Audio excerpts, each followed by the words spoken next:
Hey friends! Glad you're here at The Fiction World. We've cooked up something special. What if betrayed Deku ruled Monster Island as Kaiju King with Harem of Mirko, Ryukyu and all beasts? Liking and subscribing really helps us out. Okay, story time. Chapter 1. Sovereign. The fog came in every morning off the black water, thick and low and smelling of salt and something older than salt, something volcanic, mineral, like the earth was breathing. It rolled across the shoreline and climbed the obsidian cliffs and dissolved somewhere in the canopy above, where the trees grew so tall and so dense they formed their own weather system. Birds the size of small aircraft nested up there. Things that weren't birds also nested up there. The whole island hummed, faintly, always, a subsonic vibration you felt in your back teeth before you heard it anywhere else. Izuku Midoriya stood at the edge of the highest cliff on the island's northern face and looked at the ship. It was still far out, maybe 12 kilometers, sitting just at the edge of where the fog began to thin over open ocean. A white hull, the kind of deliberate, performative white that said official. The Hero Commission's maritime crest was painted on the bow in blue and gold. He could see it from here without effort, the same way he could feel the thermal currents shifting 200 meters below his feet, or track the slow arc of the spindrake circling somewhere in the clouds above him without looking up. He'd been watching the ship for 3 hours. It had been sitting out there, engines idled, for most of that time. Whoever was on board was arguing. Or preparing. Or both. A sound behind him, the deep, resonant thrum of something massive settling its weight, and then the warmth, enormous and volcanic, as Goro lowered his head to a level just above Izuku's left shoulder. The tectonic crawler was 60 meters of armored scales and tectonic plate bone ridges, and when he breathed, small rocks trembled. His eye, level now with Izuku's chest, was the amber gold of cooling lava, slit-pupilled, ancient, and tracking the white ship with a focused attention that mirrored Izuku's exactly. "I see it," Izuku said, without turning. Goro made a sound low in his chest. Not aggression. Something more like a question. "Not yet." The sound again, lower, longer. "I said not yet, Goro." Izuku finally looked at him, not up, because even crouched, the crawler's head was enormous, but sideways, finding that lava-bright eye. "Let them come to us." Goro held the gaze for a moment with the gravity of a creature that had survived 3 geological ages. Then he slowly lifted his head back into the sky, settled, and went still in the way that only something truly enormous could go still, like a mountain deciding not to move. Izuku looked back at the ship.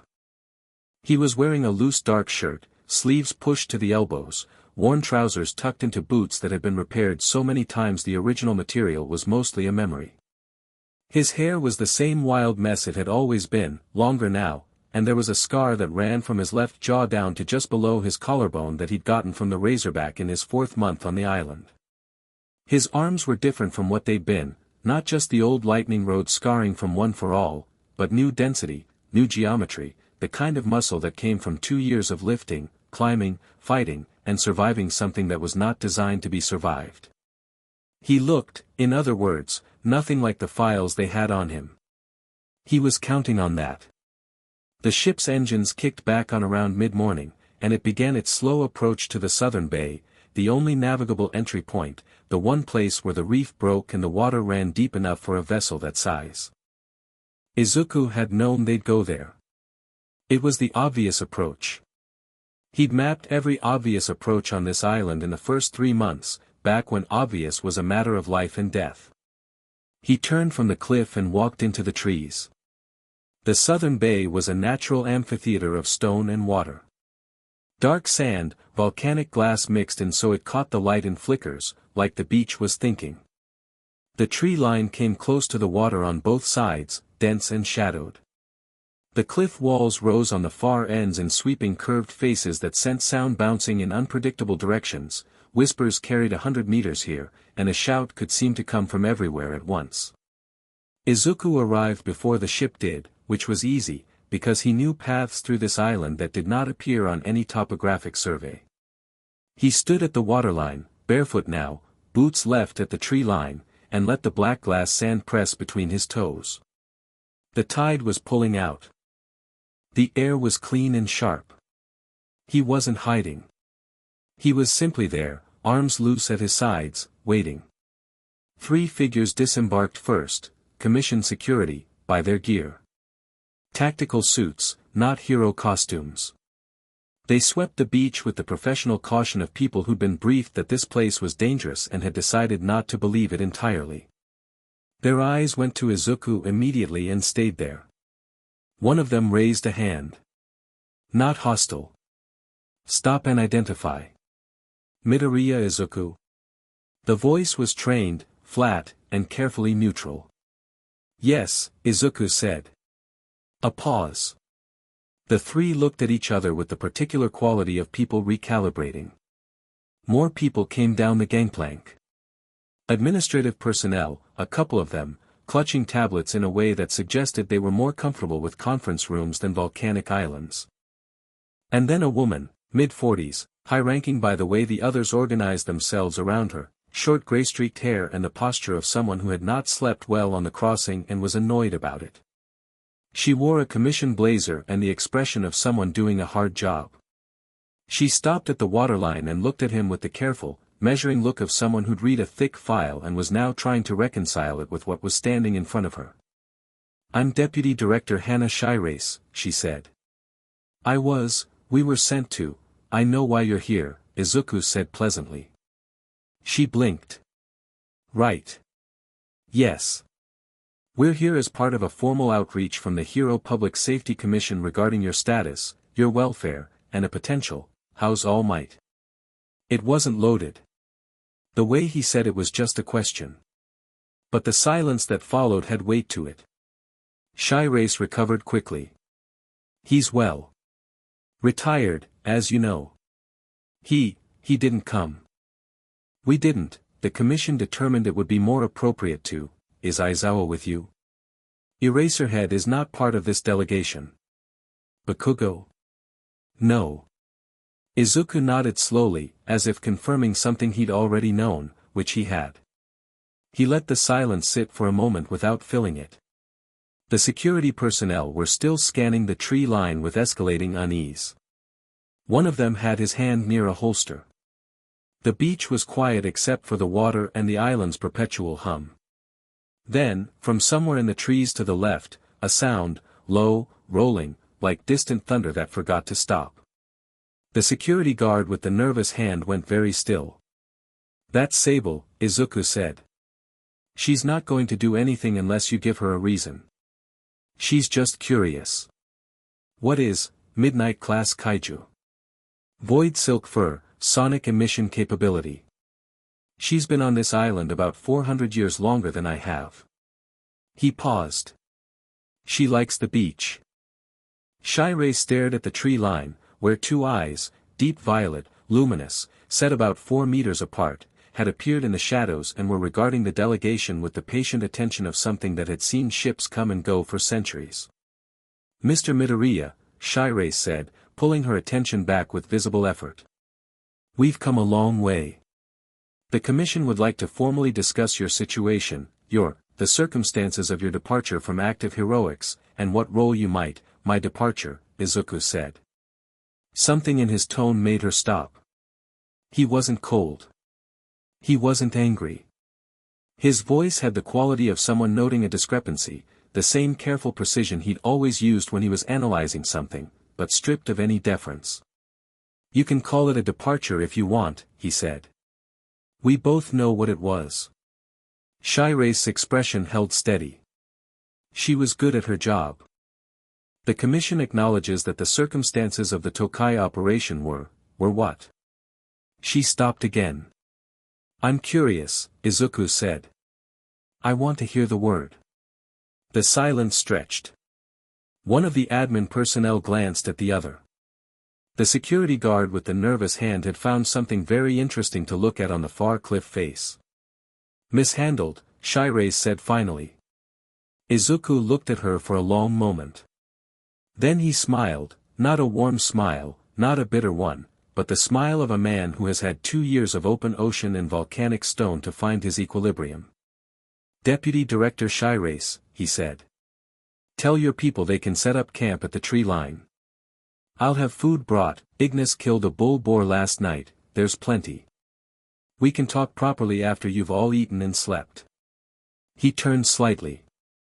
But I need you to understand something first. She waited. You came here to retrieve me, he said.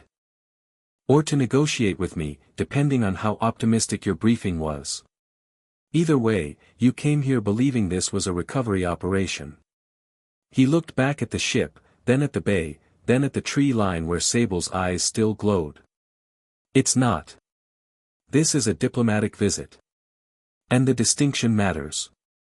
Shirace was quiet for a moment. And if the Commission doesn't recognize that distinction? Then I'd encourage you to be on your ship before dark. He said it without heat, without any theatrical weight. Simply.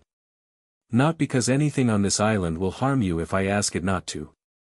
But because some of them are still getting used to guests. He turned and walked back toward the tree line, and the violet eyes in the shadows shifted to watch him approach, and then the enormous shape in the darkness moved, sideways, making space, with the specific, deliberate deference of something that had learned to do so. Shirace stood at the waterline and watched him go, and for the first time since boarding the Commission vessel 3 days ago, she had the feeling that the briefing documents had been written about the wrong person. He'd given them the northern clearing, flat ground, good drainage, sheltered from the coastal wind by a natural berm of hardened lava flow. By the time the delegation had organized their camp equipment and brought it ashore, Izuku had already been there and left again, and in his place there was a neatly stacked pile of firewood beside a stone fire ring that looked like it had been used regularly for years. Ignis arrived at dusk. Ignis was small, for a kaiju, only about 12 meters, which still meant that when he walked into the clearing's edge and dropped the dressed carcass of a boar the size of a sedan, every Commission personnel took at least 2 steps backward.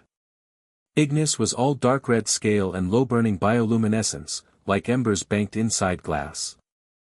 His face was blunt snout and his eyes were orange, and he regarded the delegation with the specific expression of a creature doing a task he'd been assigned and finding the recipients vaguely unworthy of the gift.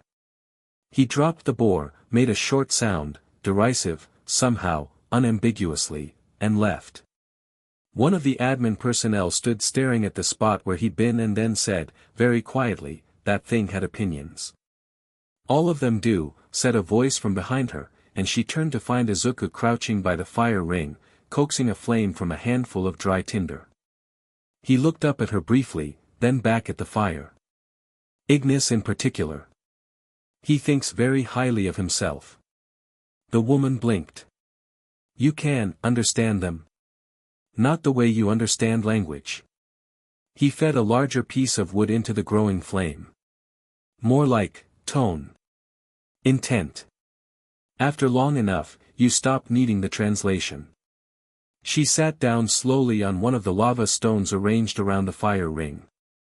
She was younger than Shirace, maybe 30, with the look of someone who'd been hired for administrative competence and had not signed up for whatever this was. My name's Yui, she said, slightly dazed. Izuku. He sat back on his heels and looked at the fire. How long have you been with the Commission? 6 years. I handle asset coordination for the recovery division. Which is?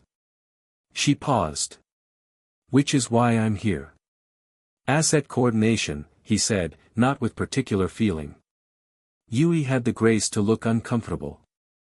I know how it sounds. You flew for 3 days over open ocean to coordinate an asset. A small breath, almost a laugh. That's a lot of work for someone they wrote off. They didn't, she stopped. Started again, more honestly. The official record has you listed as missing in action, presumed, dead, he said. Yes. He nodded. The fire crackled. Somewhere in the middle distance, Sable was making that low rolling sound again. She did it at dusk, every evening, a habit or a ritual, something he'd never fully decoded.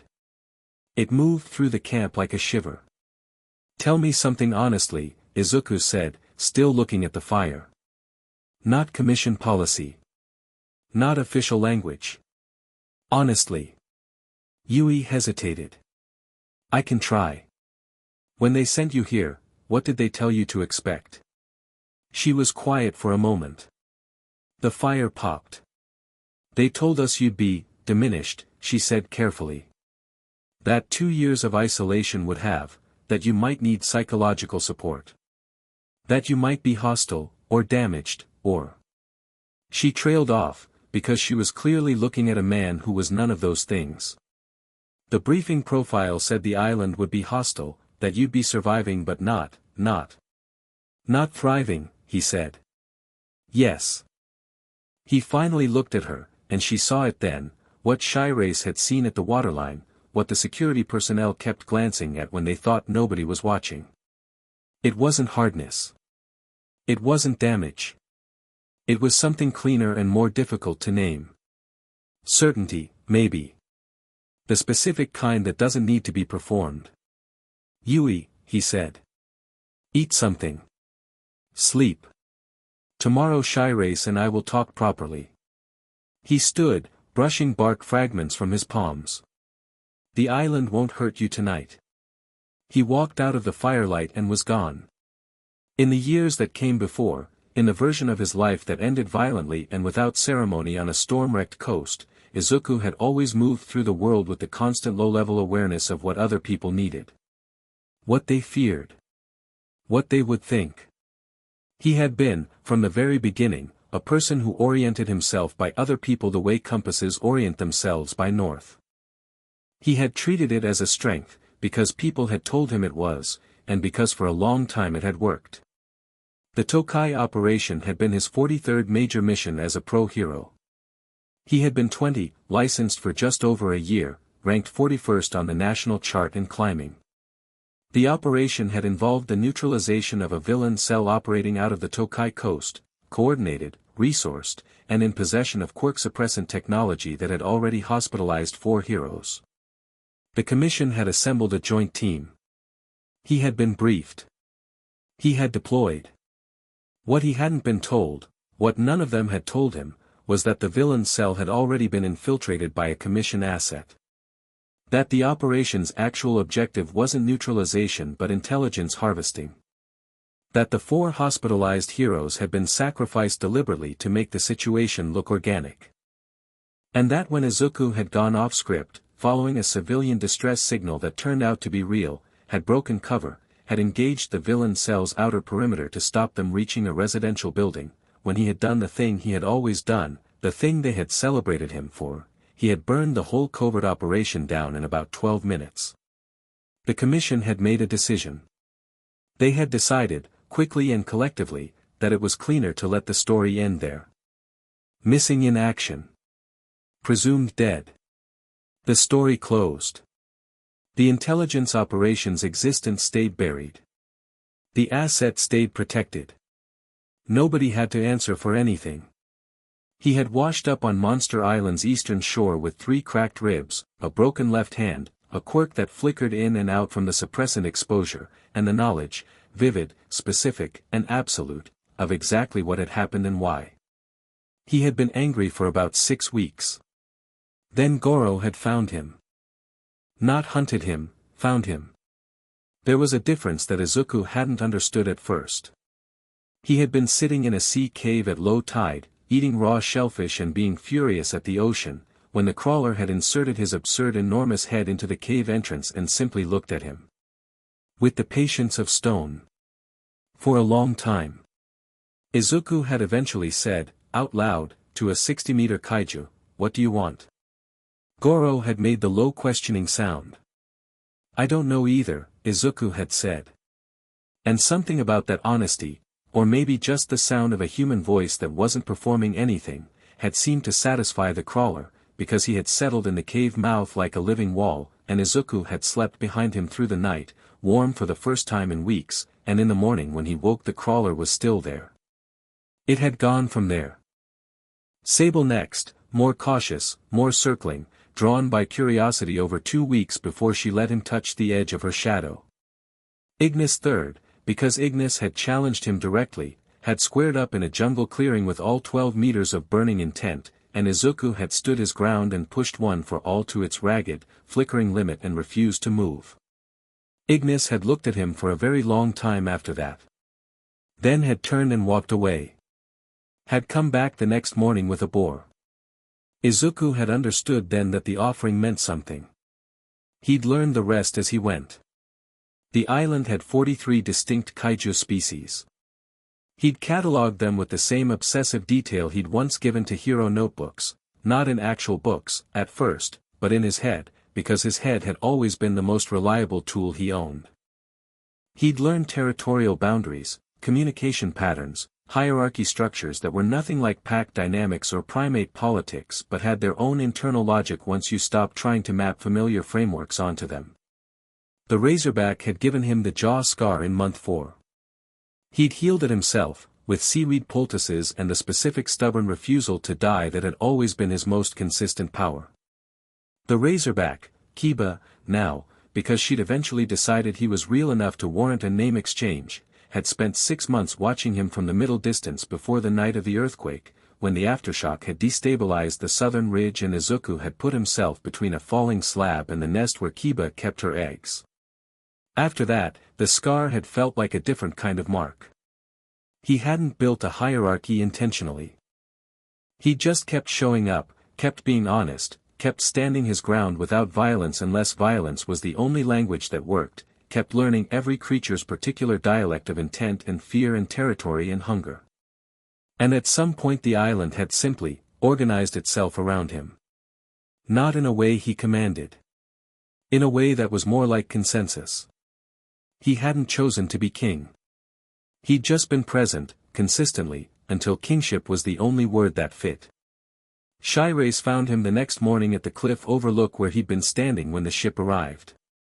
She came alone, which he respected. She had a commission-issue coffee bulb that looked profoundly out of place against the volcanic stone and morning fog, and she offered him one before sitting on a flat rock with the slightly careful movement of someone with a bad back. He took it. Sat across from her. Waited. "The director wants you back," she said, with no preamble. "Moro." Her eyes sharpened slightly. "You know about him." "I know about everyone who's been running the commission in the last 2 years."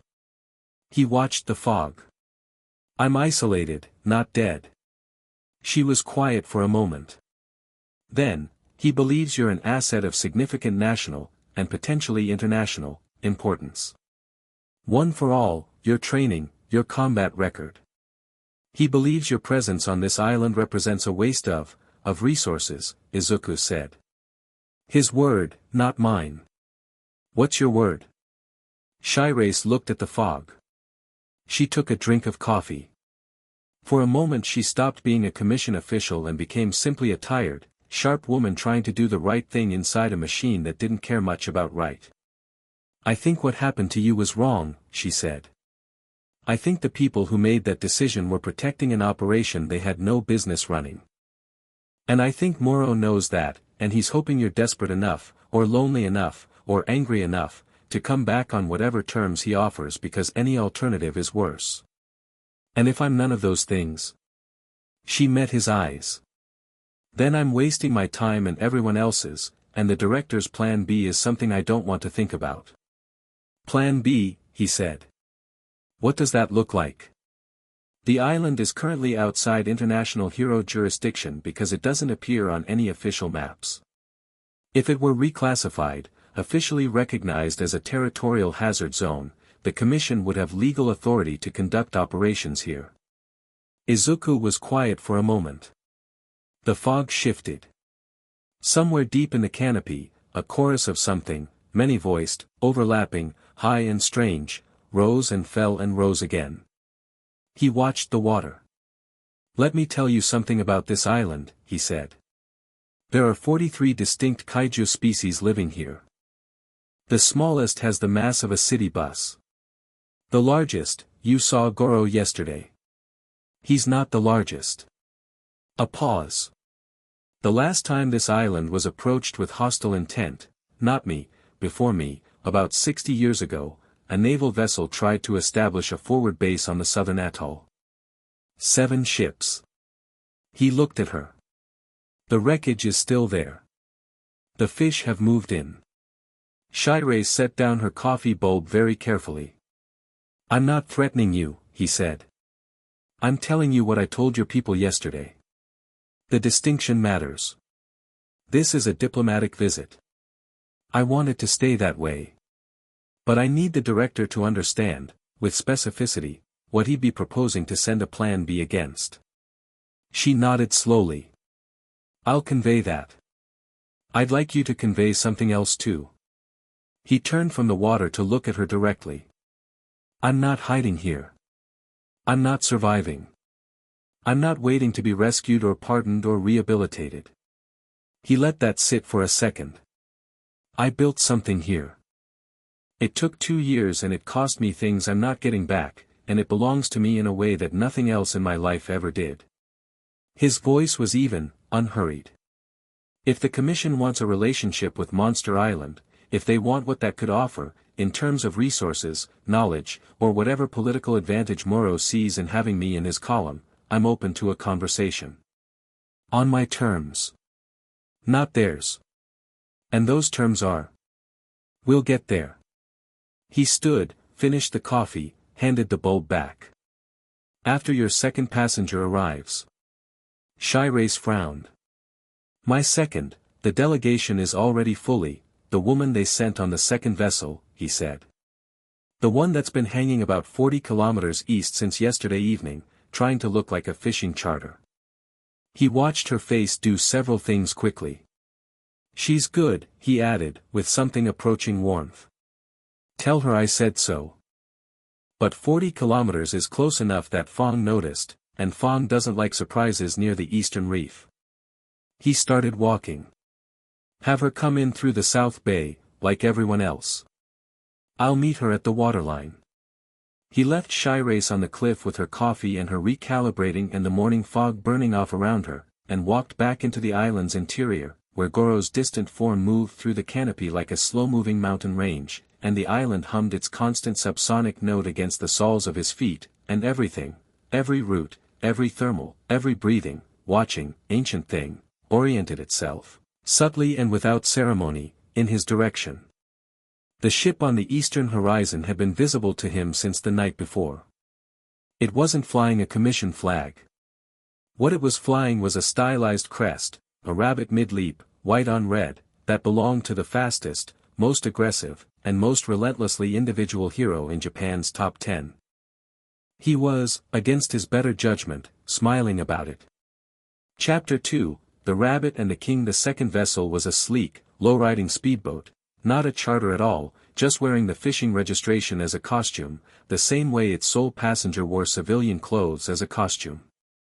It came through the southern bay entry at mid-morning with the engine running louder than necessary, the kind of loud that said I'm not sneaking, I just move fast, and it beached itself in the black sand with a grinding crunch that suggested its pilot had never once in her life been precious about equipment.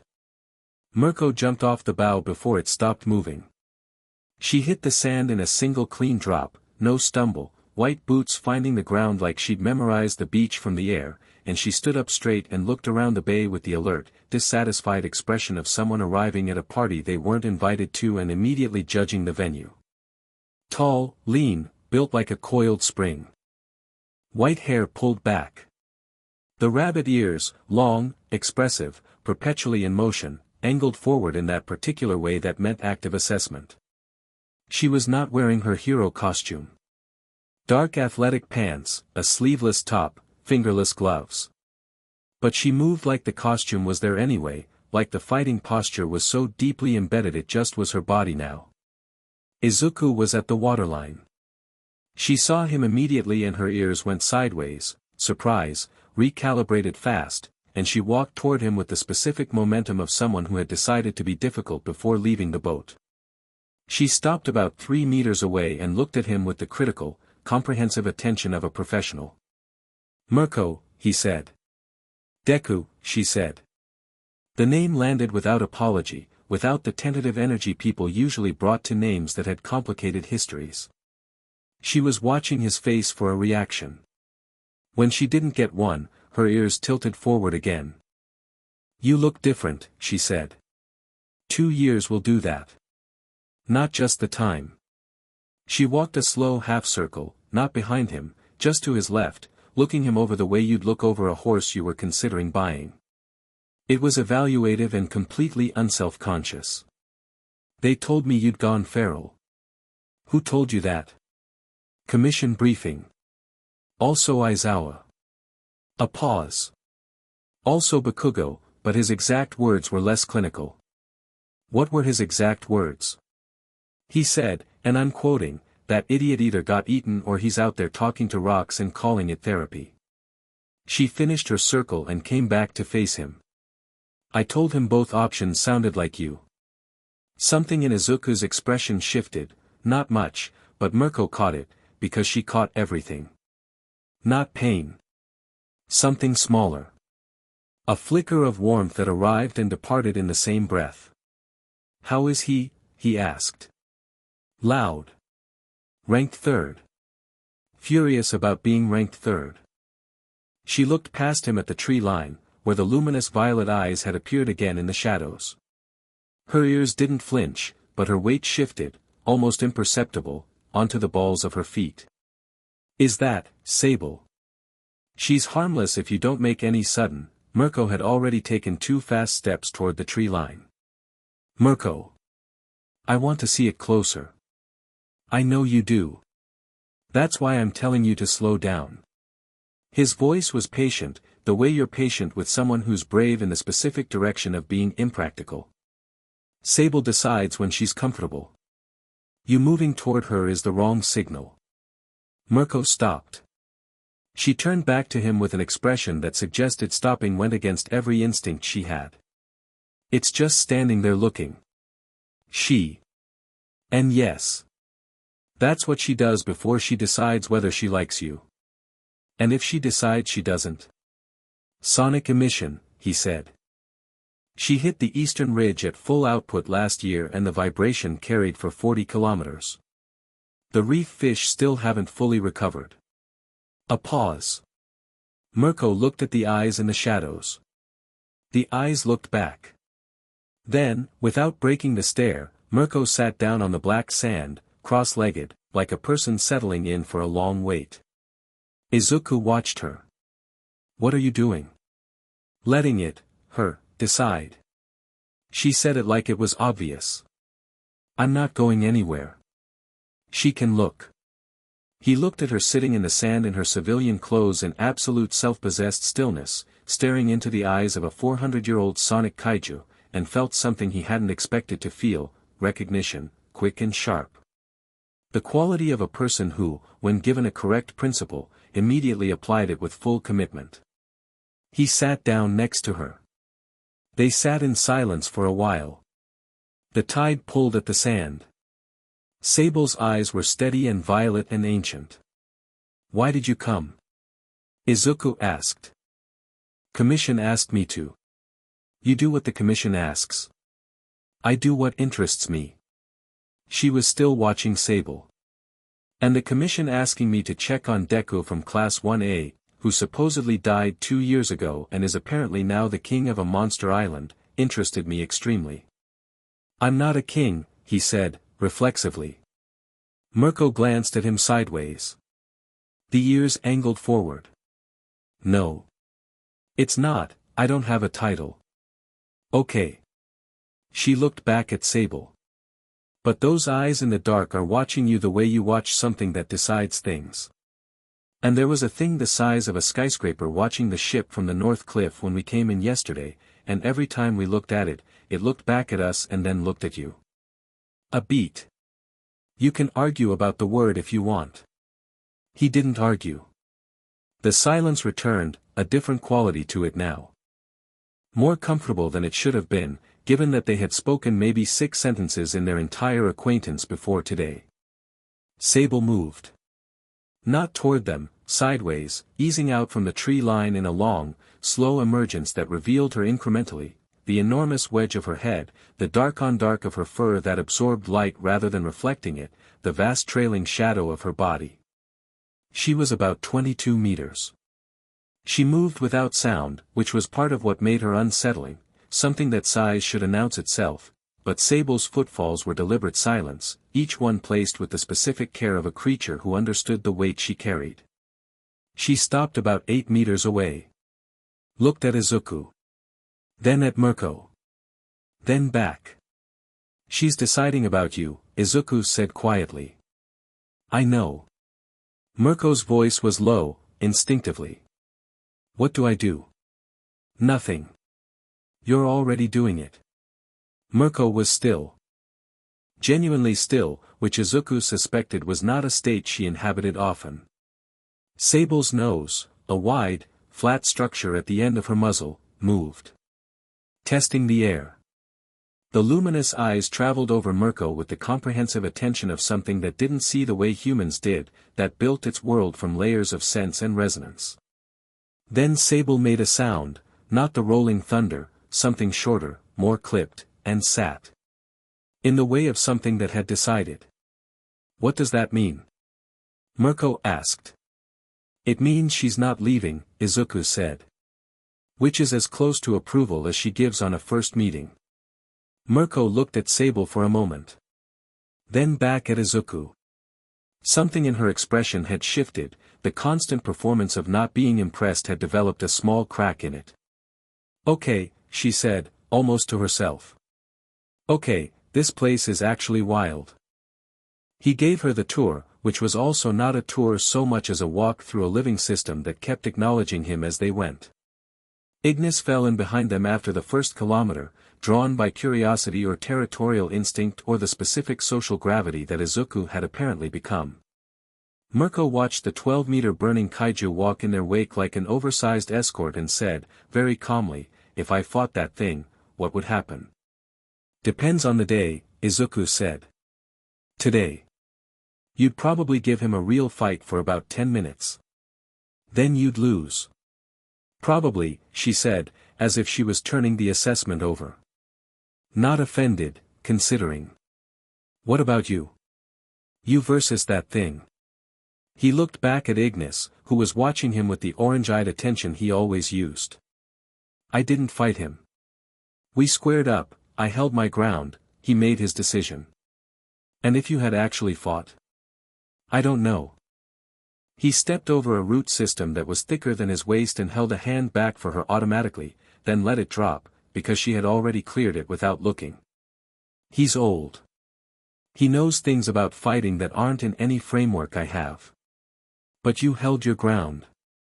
Because running wasn't the right answer." She was quiet for a moment, keeping pace with him easily. "It's never the right answer," she said. "Anyone who tells you otherwise is selling something." He looked at her sideways. She was looking straight ahead, ears angled forward, tracking the canopy. In the green-filtered light of the deep jungle she looked slightly mythological herself, all white and lean intensity, the long ears moving like antennae, catching every shift in the air. "The commission sent you as muscle," he said. "In case I was hostile." "The commission sent me as a scout," she said. Muscle was the implication, yes. "And?" She looked at him. "You're not hostile. You're something else." A pause, as if she was still working out what the word was. "You're settled. In a way that most people aren't.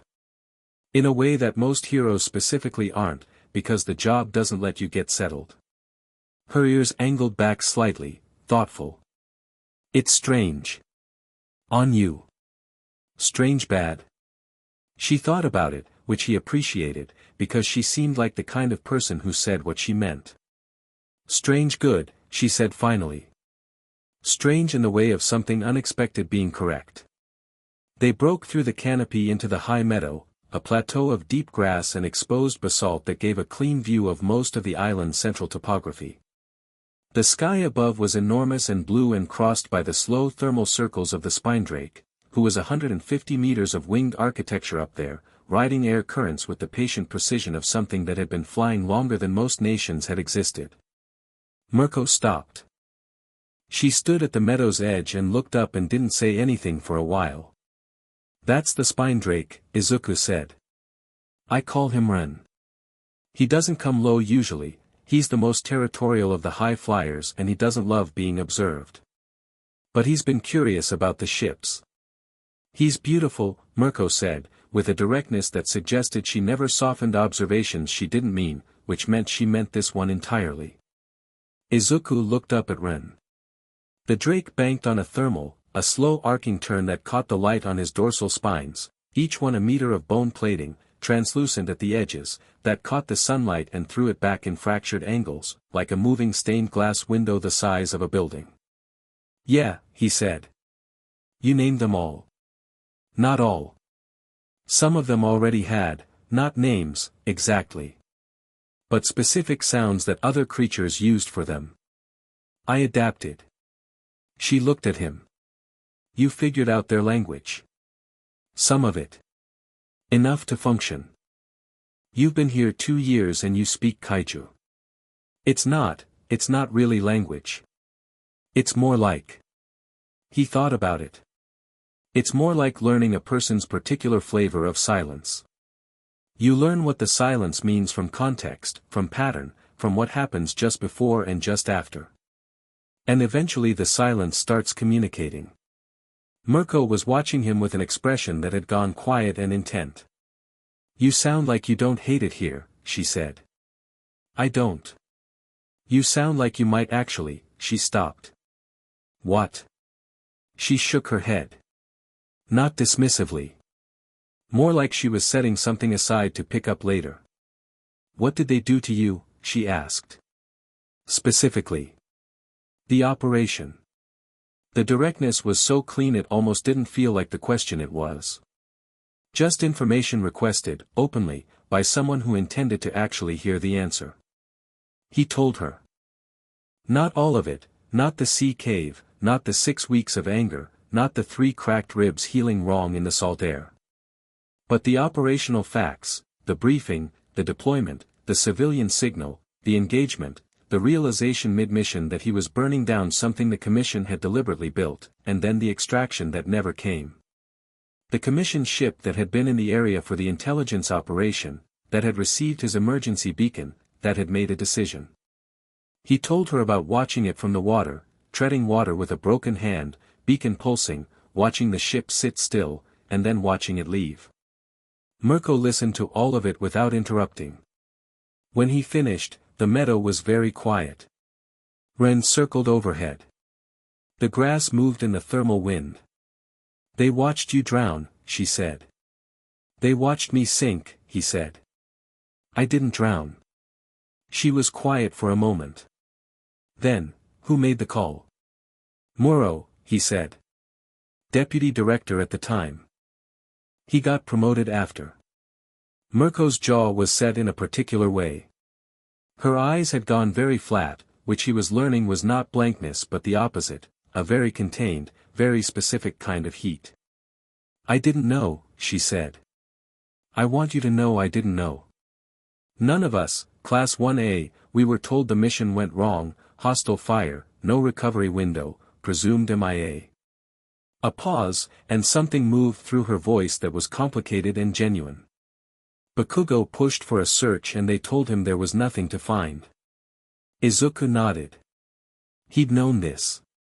It didn't fully remove the ache but it reshaped it, redistributed the weight. He'll want to know you're alive, she said. Aizawa too. Uraraka. She stopped. There was something in the list she was choosing not to say. But not all might, he said. The pause was brief but real. He found out, she said. Afterward. I don't know everything but I know he found out and I know she stopped again. Her ears went back. I don't know what he did or didn't do with that. Neither do I, Izuku said. But he didn't come on the ship. No, she said. He didn't.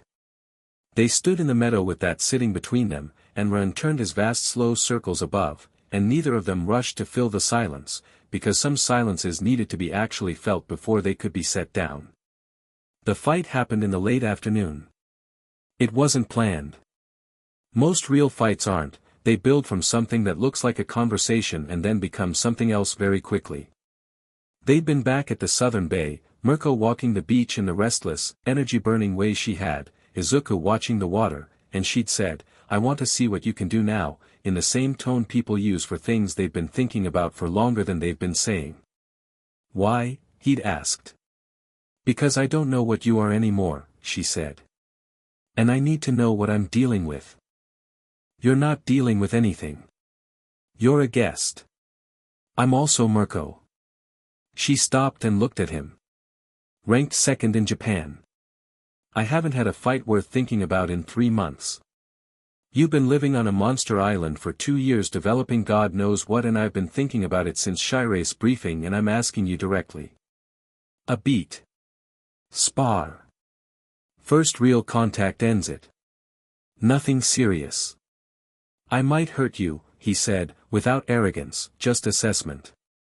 Her ears went all the way forward and she smiled for the first time, fully, and it was a sharp, bright, dangerous thing. "Now I definitely need to see." The beach was wide enough. The black sand gave decent footing, not ideal, but neither of them needed ideal.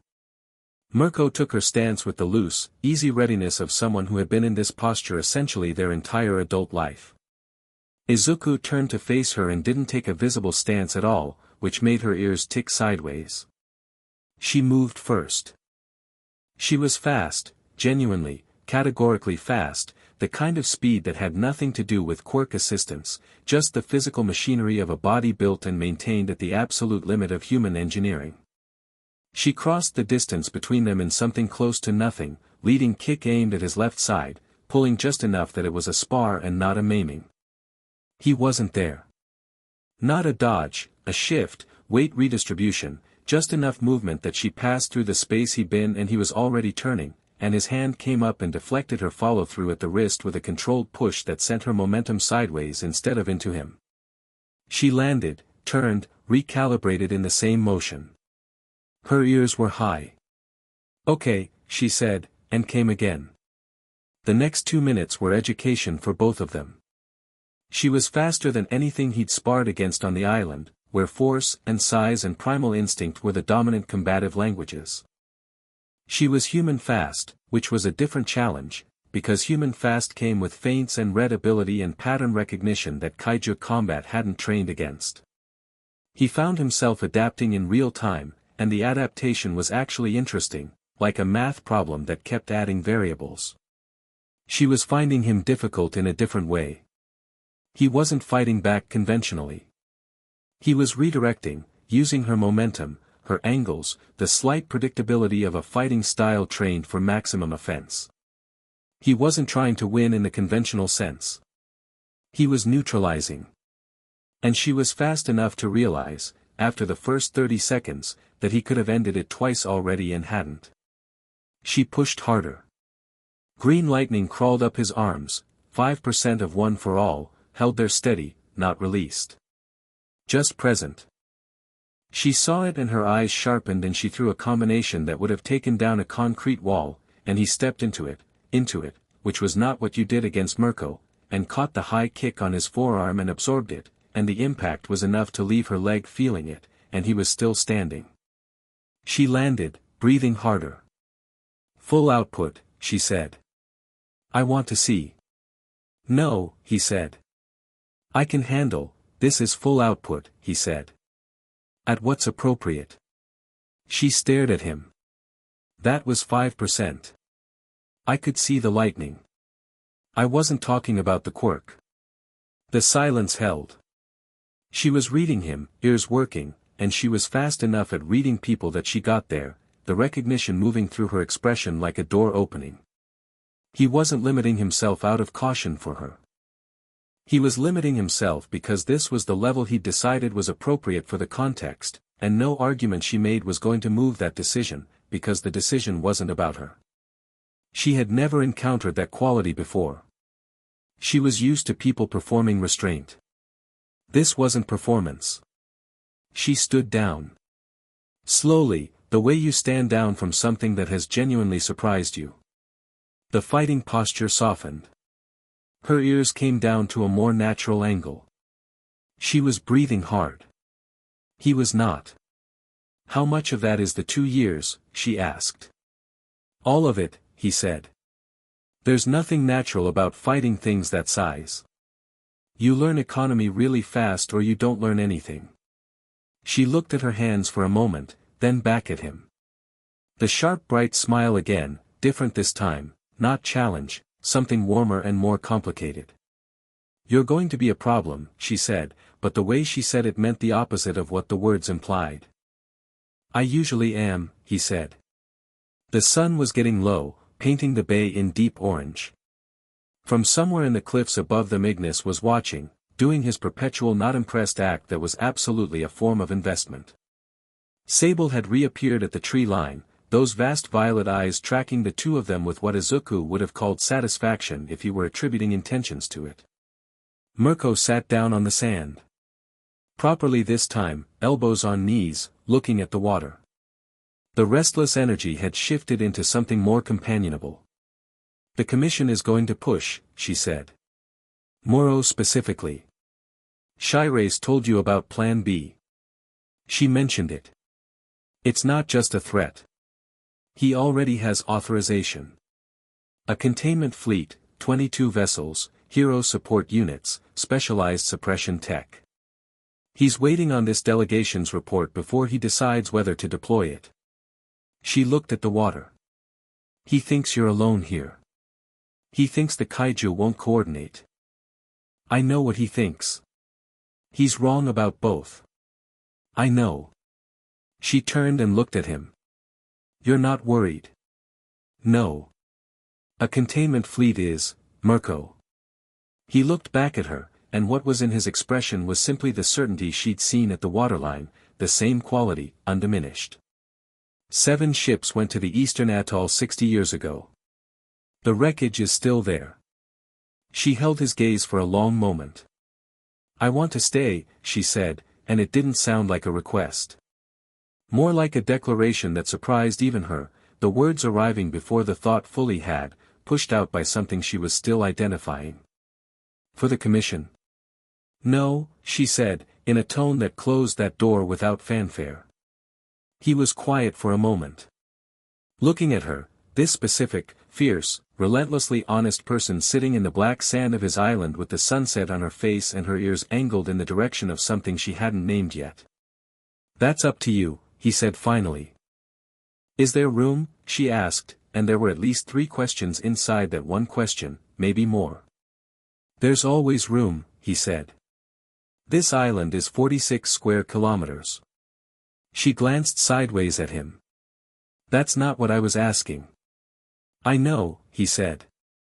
The bay held them both in the orange light, and the water moved in the way water does, indifferent and constant, and Sable sat at the tree line watching with 400-year-old patience, and Ignis watched from the cliffs, and the island hummed its subsonic note and didn't distinguish between the king and the guest and something that was slowly, in the space between a spar and a sunset, becoming neither.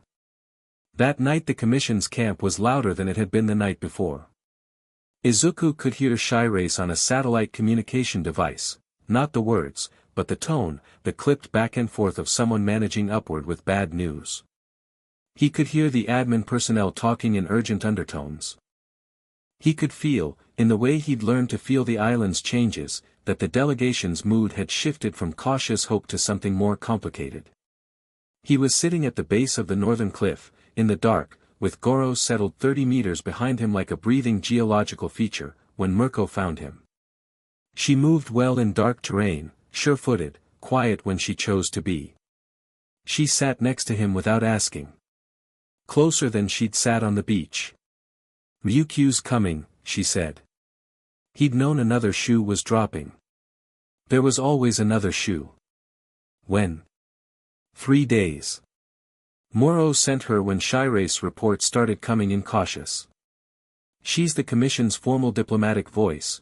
If she can't reach an agreement, it means Moro's moving to Plan B. A pause. She's good. Better at this than Shiraise. She'll try to find something you actually want and offer it. She can try, he said. Mirko was quiet for a moment. Up above them, Goro breathed in the slow rhythmic way of something not quite asleep. There's something else, she said. About the Tokai operation. There are documents, internal commission communications from that period. I've been trying to get to them for about 6 months. He looked at her. 6 months. I was curious about the official record not matching the field reports. She met his eyes. This was before I knew you were alive. You were investigating my death. I was investigating a discrepancy, she said. Because discrepancies bother me. It's a character flaw. A pause. The documents are in the Commission's central archive under Director Moro's personal classification key. If they exist, they're proof of everything you told me today. Izuku was quiet for a while. Above them, the stars were visible in a band through the narrow gap between the cliff top and the canopy, strange and thick and brilliant in the way they never were over cities. He'd learned to read them, over 2 years, as navigation tools, not just for physical location but for weather, for season, for the island's mood. If you got them, he said. What would you do with them? Burn Moro's career to the ground, she said, pleasantly. That's probably not enough. No, she agreed. But it's a start. She looked up at the stars. Her ears had gone soft, not the alert forward of fighting mode or assessment mode, but a resting angle, unconscious and unguarded. He noticed, and noticed that he noticed, and let it alone. What do you want, Izuku? Actually want. Not terms for negotiations. Not positions. What do you want from this? Nobody had asked him that. In the specific, direct, zero-performance way she was asking. I want the island recognized, he said. Not as a hazard zone. As a sovereign territory. Off the Commission's map. Off every map. He thought about it. I want what's here to stay as it is. And the hero's world? Japan. I want them to have made a better choice 2 years ago, he said quietly. But they didn't. So, she said. The night was warm and full of sounds that weren't human sounds, the shifting of enormous bodies in the dark, the distant percussion of Kiba's pack on the southern ridge, the subsonic hum that never stopped. In 3 days Ryukyu would arrive. The shape of whatever this was becoming would get more complicated and higher stakes and require more from him. For right now there was just the dark and the stars and the island breathing around him and Mirko sitting close enough that he could feel the warmth of her, saying nothing, which was exactly the right thing to say. Get some sleep, he said eventually. Tell me something about this place first, she said, without moving. Something nobody else knows. He thought about it. There's a hot spring in the eastern interior, he said. Thermal vent, perfectly stable, deep enough to swim. At night the mineral content makes the water glow, not much, just faintly. Blue-green. He paused. I've never shown anyone. Mirko was quiet for a moment. When she spoke, her voice was level and not performing anything. Okay, she said. Show me tomorrow. Okay, he said. Goro shifted behind them. The stars turned slowly in their band. The island held them both, the same way it held everything, with the specific indifference of something large enough and old enough that it had made its peace with every kind of life that came and chose to stay. Chapter 3, The shape of treason. The hot spring glowed exactly the way he'd said it would. Mirko stood at its edge in the early morning dark and looked at the water, blue-green, faint, like bioluminescence caught in stone, and didn't say anything for a long time. The thermal vent beneath it kept the temperature steady, and the steam came off the surface in slow, unhurried columns that the canopy above collected and released as a fine mist. The jungle here was denser, older, the trees wider at the base than most buildings, and the sound of the outside world was almost entirely absorbed by the weight of living vegetation. It was the quietest place on the island. This is where you came when it was bad, Mirko said. Not a question. Sometimes, Izuku said. She crouched and put her hand in the water, testing the temperature. How long did it take you to find it? 4 months. I found it by following Sable. He sat on a flat stone at the water's edge. She comes here every few days. I followed the path she made. Kaiju trails are easier than you'd think once you know how to read compression patterns in the ground. Mirko stood up and looked at him. Then, without much ceremony, she pulled off her boots and sat at the spring's edge with her feet in the water, which seemed to be her version of a considered response. Her ears had gone soft again. The water around her ankles glowed faintly where it moved. "Tell me something you figured out here," she said. "Not about the kaiju. About yourself." He thought about it honestly. "That I was running the wrong system," he said. "My whole life. I had this framework for everything. Every decision ran through it. What does this cost other people? What do they need? What's the right thing?" He watched the water. It wasn't wrong exactly. But it was incomplete. Because I never asked what I needed, and eventually the world noticed I wasn't asking and started treating the question like it didn't exist. Mirko was quiet, listening. "The island doesn't care about the framework," he said. "Every creature here operates from what it actually is. No performance. No system. And I had to learn to do the same thing, or nothing here would have, taken me seriously isn't the right phrase. Acknowledged me. Treated me as real." A pause. "Turns out I had to stop mediating myself before the world would deal with me directly." She considered that. "And now? Now the question is just, what do I want? And I answer it." Something in her expression settled. The kind of settling that happens when you hear something that matches an internal truth you hadn't yet put words to. "I was always the opposite problem," she said. "I only ever ran on what I wanted." Which worked great for fighting and terrible for, she made a gesture that encompassed something unspecified and large. "Everything adjacent." "It's working all right now," he said. She looked at him sideways and the sharp smile appeared. "It really is," she said. They stayed at the spring until the sky began going pale through the canopy. It was the most uncomplicated 2 hours Izuku had spent with another person in 2 years, which was not a small thing. Ryukyu's ship arrived on the 3rd day as promised, and she was nothing like Shiraise.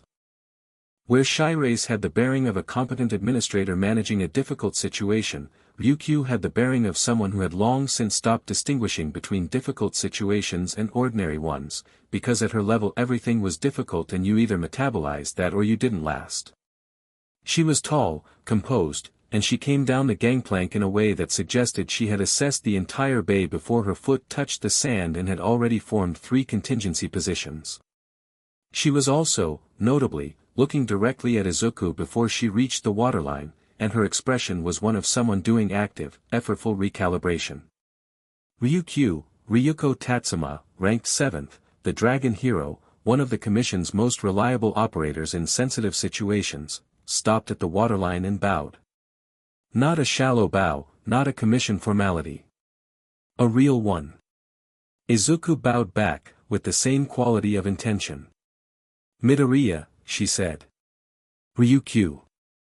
He looked her over briefly. She was in civilian clothes like Mirko had been, which was either a respect signal or a tactical one. "Both, probably. Shiraise tell you what to expect?" "She told me to set aside everything in my briefing documents," Ryukyu said. "She was right, wasn't she?" "Probably." Mirko was standing off to his left, not quite beside him, not quite separate, and Ryukyu noticed the positioning with the eye of someone who tracked spatial dynamics professionally. Her gaze moved from Mirko to Izuku and back, noting something, filing it without comment. "I'd like to speak with you properly," Ryukyu said. "Formally, as the Commission's representative. And then informally, if you'll allow it, as myself." She paused. Shiraise suggested the informal portion might be more productive. "Shiraise smart," Izuku said. "She is." A brief, dry smile. "That's why Muro doesn't particularly like her." He gestured toward the interior. "I'll show you the island first. Then we talk." Ryukyu looked at the tree line, where Ignis had positioned himself with his perpetual orange-eyed judgment. She looked at Sable's violet glow in the shadows. She looked up at the slow circle of the spine drake, who had descended today to what was, for Ran, a remarkably low altitude, maybe 300 meters, close enough that his wingspan was visibly vast against the sky. He came down for a look, Izuku said, following her gaze. He doesn't usually. Is that unusual? He doesn't like strangers, Izuku said. But you're the third one in a week and he's getting curious. He started walking. He'll come lower if he decides he wants to. Ryukyu fell into step with him and they went into the island's interior, and Ignis trailed them at his usual sovereign distance, and Sable moved parallel in the trees, and the island received Ryukyu the way it received everyone who came with Izuku, with the comprehensive, unblinking attention of something forming an opinion it would act on later. The formal conversation happened at midday, in the northern clearing where the commission camp had been established. Shirace was there. 2 of the administrative staff. A communications officer who would be recording for the director. Ryukyu sat across from Izuku at the stone table he'd built from flat lava slabs 2 seasons ago, and they faced each other across it with the particular weight of a conversation that had been building for 2 years. Mirko sat back against a tree at the clearing's edge, arms crossed, watching. The commission's official position, Ryukyu began, is that the circumstances of the Tokai operation were, I heard this part from Shirace, Izuku said. Skip to where it changes. Ryukyu paused. Then she nodded, with the efficiency of someone who appreciated not wasting time. The Commission is prepared to formally acknowledge that the operational parameters of Tokai were not communicated fully to all deployed personnel.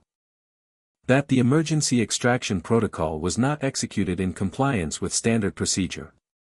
And that the official record designating you as missing in action, presumed dead, was maintained past the point at which it was accurate. Past the point at which it was accurate, Izuku said. Yes. Because they knew, he said. From the beginning. A careful pause. The Commission's position is that, Ryukyu. His voice was level and unhurried.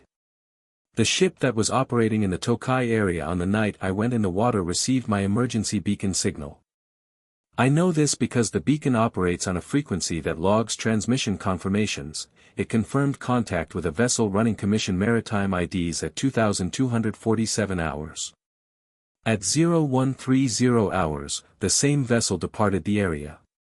He looked at her. I was in the water for 4 hours and 43 minutes. The water temperature that night was 11 degrees Celsius. The survival window for a person without thermal protection in 11-degree water is, Midoriya, 3 to 4 hours, he said. Depending on body composition, fitness level, and mental state. He held her gaze. They didn't miss the window. They let it close. The clearing was very quiet. The communications officer had gone very still. One of the admin staff had stopped pretending to look at a tablet. Ryukyu was quiet for a long moment. When she spoke again, the commission official register was still there, but something else had moved into her voice alongside it, something that was sitting uncomfortably next to the official words. What you're describing, if accurate, would constitute a deliberate act of abandonment of a licensed hero in a life-threatening situation. That carries criminal liability, he said. Yes. Under the Hero Public Safety Act, Section 41, deliberate non-execution of extraction protocol constitutes criminal negligence at minimum. If the intent to leave a deployed hero to die can be established, which the beacon confirmation record does establish, it becomes something else. He paused. I had 2 years to think about the legal architecture. Shirace, who had been silent against the clearing's far edge, made a small sound that was not entirely contained. Ryukyu looked at him steadily. You want accountability, she said. I want Muro, he said. The name hit the clearing like a stone hitting water. Ryukyu didn't flinch, but something around her eyes tightened and released. Director Muro was deputy director at the time of Tokai, Izuku said. Was promoted 8 months after the operation, after the covert intelligence asset whose cover I accidentally burned was successfully reintegrated into a new operation and produced actionable results. He was promoted, specifically, in part because of the success of the intelligence operation that I disrupted. A beat. My death, or rather, the official version of my death, was part of the narrative that made that promotion possible. An unfortunate casualty of a heroic mission. Very clean. Very sad. Very convenient. Ryukyu said nothing. I want Muro, Izuku said again. Not fired. Not quietly reassigned. Tried, under the Hero Public Safety Act, in a proceeding that is public and on record. I want the beacon confirmation logs entered into evidence. I want the operational communications from that night. He looked at her directly. I know those documents exist. I know Muro has them under his personal classification key. And I know that you, not Shyrace, not the communications officer, you, have the access level to pull them if you chose to. The silence that followed was the particular kind that happened when a room full of people were watching someone stand at a decision point. Ryukyu looked at the table between them. She looked at her hands. She looked up at the spine-drake, which had descended further while they talked and was now at maybe 150 meters, close enough that his shadow moved across the clearing when he circled. She looked at Mirko, who was watching her from the tree line with flat eyes that made her position on the matter very clear without saying anything. Then she looked at Izuku. I need time, she said. You have until your ship's provisions run out, he said. Which, by my estimate, is about 8 days. He stood. Eat something. The island feeds its guests well.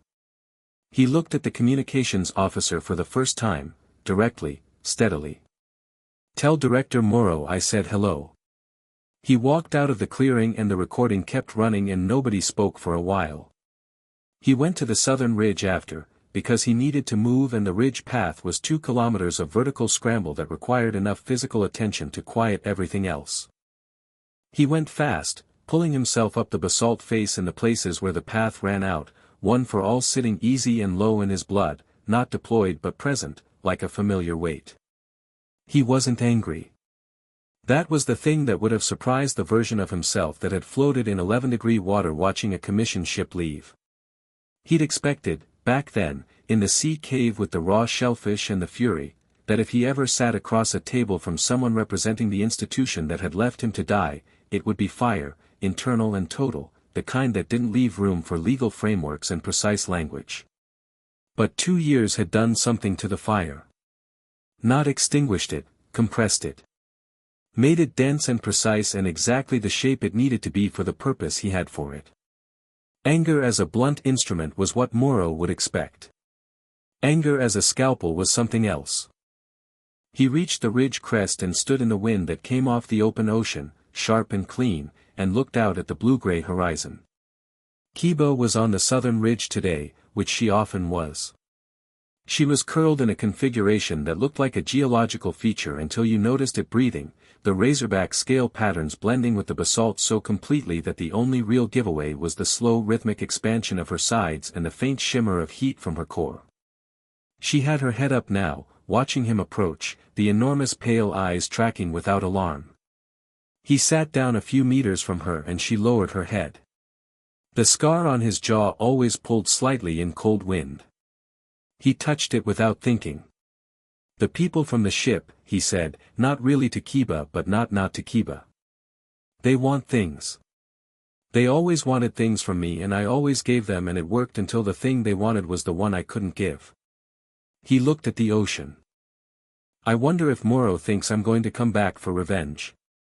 March into the commission offices and burn everything down. He shook his head. He would do that. So he assumes I would. Kiba made a low sound, not communication exactly, but presence. I'm here. What I want is for the system to actually work, he said. Which is more complicated and less satisfying. He was quiet for a moment.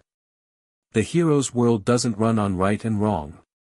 It runs on optics and hierarchy and the management of public perception. Moro is the system working as intended. Getting rid of Moro just means someone else runs the same system with a different face. He looked at the horizon. The island needs to be real. On record. Legitimate. So that whatever I build here can't just be classified away when it becomes inconvenient. Kiba opened one enormous pale eye fully and regarded him with the geological patience she always brought to his more circular moments. I know, he said. You've heard this before. She exhaled, a long, slow breath that smelled of deep stone and something like pine, and closed her eye again. He heard movement behind him and turned. Ryukyu was coming up the ridge path, less fast than he'd come but steady, not struggling. She reached the crest and looked briefly at Kiba with the careful eye of someone who had decided to keep their fear appropriately compartmentalized, then came and sat near him, not too close, looking out at the same ocean he'd been watching. Off the record, he said. Off the record, she confirmed. She was quiet for a moment. The wind was doing things to her hair that she wasn't bothering to fix. I've been with the commission for 11 years, she said. 12 active hero years before that. 23 years of operating inside that structure. A pause. In 23 years I have watched it fail, specifically, calculatedly, in the direction of protecting itself, approximately once every 18 months. Sometimes smaller. Sometimes, she stopped. Sometimes not smaller. You knew something was wrong with Tokai. I knew the official record was too clean, she said. Clean reports from messy operations mean something got edited. I filed an internal query. I was told the matter was resolved and the file was closed. She looked at her hands. I accepted that. I told myself there were channels for these things and people more qualified to navigate them, and my job was the field work. A beat. I was wrong. You weren't in a position to. I had the access level, she said. I still do. I told myself I didn't have the full picture and used it as a reason not to look. She looked at him directly. I'm sorry for that. He received the apology the way he received most things now, openly, without either dismissing it or inflating it. Okay, he said. Okay, she said, as if testing the word. Then, Moro's plan B. The containment fleet. He's already begun staging it, I found out 2 days before I shipped out. 22 vessels, as Mirko told you. Plus 6 hero support units. She looked at the ocean. He has classified authorization citing you as a potential national security threat under the Quirk Proliferation Emergency Act. The Kaiju are classified as environmental hazards eligible for suppression under Maritime Safety Protocol 7. He's been busy, Izuku said. He's terrified, she said. Of what you represent. A powerful hero outside his control, on a sovereign, effectively sovereign, territory, with resources he can't access and knowledge he can't classify. She paused. And proof of what he did. The documents, Izuku said. If they exist, they're under his personal key, as you said. Pulling them without his authorization would require either a judicial order, which takes months and which he'd fight with everything he has, or... She stopped. Or someone with sufficient access level acting independently, Izuku finished. Ryukyu said nothing. But she wasn't denying it either. He looked at her. I'm not asking you to break the law for me. I know you're not. She was quiet for a moment. I'm asking myself. A long breath. The document pull would require physical access to the Commission's central archive. Which I have. And it would leave an access log that would immediately flag, which means the moment I pulled it, Moro would know. Then he moves to Plan B immediately, Izuku said. Yes. They both sat with that for a moment. So the sequence matters, he said. Very much, she said.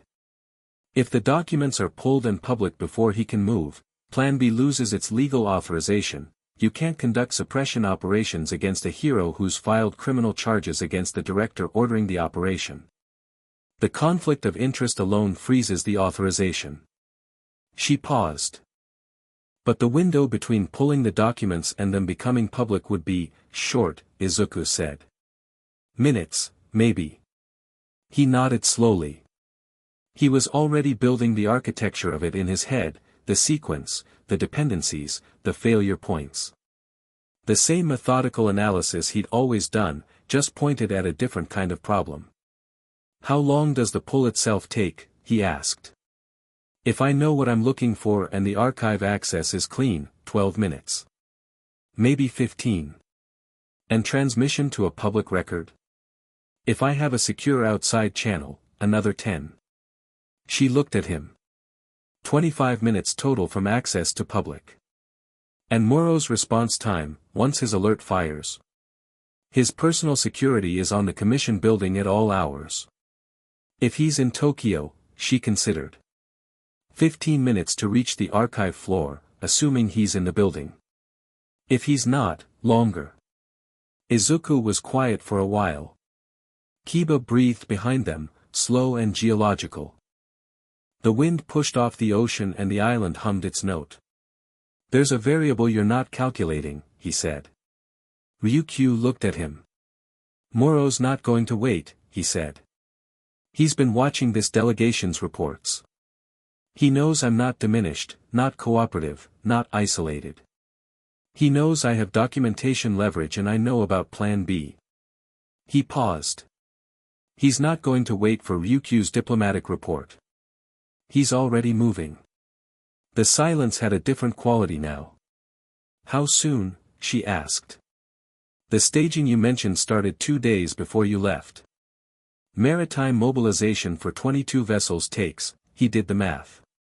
He could be within range in 4 days. Maybe 3, if he pushed the deployment. Ryukyu went very still. He told me I had 10 days for the diplomatic phase. He told you what you needed to hear to get you on the ship, Izuku said. Away from Tokyo. Away from the archive. He looked at her. If you're here, you can't pull the documents. He watched it land, the full shape of it, all at once, in her expression. The calculation she hadn't made, visible for a moment before her composure closed back over it. He used me as a diplomatic decoy, she said, very quietly. You were always his best hope for a compliant negotiation, Izuku said. And if that failed, having you off-site during the deployment meant one fewer person who might raise conflict of interest flags before the operation launched. He paused. I think he's genuinely uncertain which he wants more, me compliant or you out of the way. Ryukyu's jaw was set in a way that reminded him, suddenly, of Mirko on the beach. The controlled heat quality. That man, she said, and didn't finish the sentence because whatever would have finished it was something she was keeping behind her teeth. 3 days, Izuku said. Maybe less. He stood. Are you willing to go back? She looked up at him. To Tokyo. Yes. Now. Tonight, if your ship can move. She was quiet for a moment. The calculation behind her eyes was fast and comprehensive, he could almost follow it. Career. Legality. Access. Risk. Window. Everything that she was and everything the commission had been to her for 23 years, weighed against what was sitting in front of her in the form of a man who had been deliberately left to drown in 11-degree water. I need to make a call, she said. To whom? There's a journalist, she said. Investigative. She's been working commission oversight cases for 4 years. She has the platform and the legal protection to receive and publish documents. She's already protected under source confidentiality for 3 other cases. A pause. If I pull the file and transmit directly to her, it's public within minutes. You've been thinking about this before today, he said. I've been thinking about it for 6 months, she said quietly. I just didn't have the final piece. He held out his hand. She looked at it, then at him. The commission archive access, he said. You pull it on their log with your credentials. It exposes you. I know, she said. Moro will come after you. I know that too. She stood. Looked at the ocean with its enormous indifferent blue. That's his right, legally. And it's my right to pull documents I have authorized access to in the legitimate performance of oversight functions. Something in her voice had gone solid and clean, the way a decision sounds when it stops being a consideration and becomes a fact. I'm the dragon hero, Midoriya. I didn't get to 7 in the rankings by being small. He felt something, respect, clean and simple. He looked at her. The fleet, he said. If it deploys before you get there, then I'll make my call from the ship and transmit remotely, she said. The archive has a mobile access protocol. She met his eyes. What will you do if the fleet arrives before I reach Tokyo? He looked out at the ocean. Somewhere in the deep water around the island's eastern reef, Fawn, the largest purely aquatic creature he'd catalogued, 110 meters of deep adapted armor and rage, was moving in the dark shapes he sometimes saw from the cliffs at dawn. Nothing, he said. Until I need to do something. And then? He was quiet for a moment. Then I'll be very clear, he said, about what kind of mistake they're making. That evening the three of them, Izuku, Mirko, Ryukyu, sat at the fire in the northern clearing, away from the commission staff, with the particular quality of people who have talked their way through something complicated and arrived somewhere they didn't plan but can't disavow. Mirko had been told the plan in 12 sentences.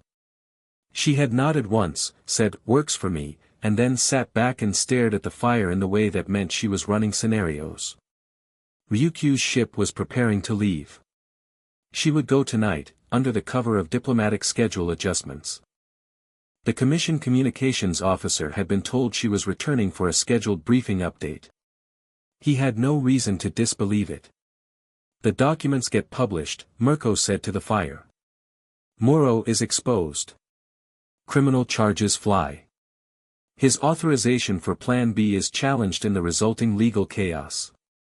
She looked at Izuku. But that's not the end.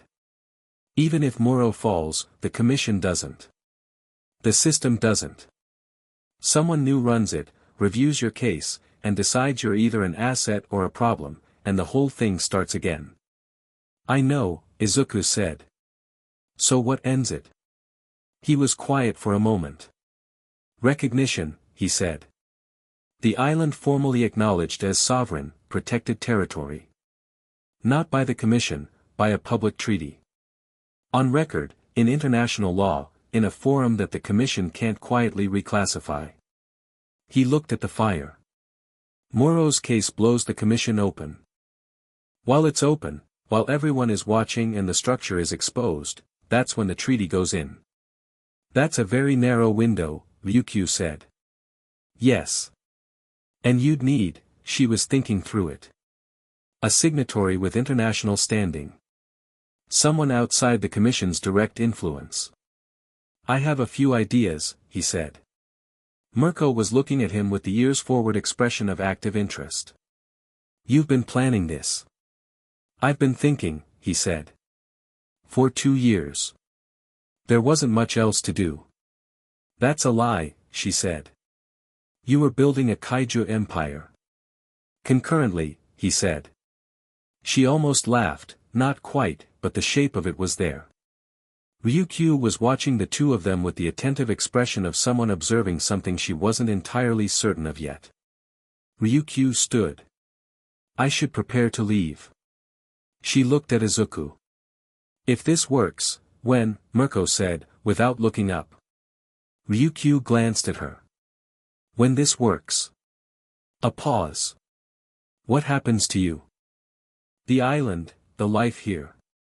What does recognition actually look like for you, practically? He thought about it.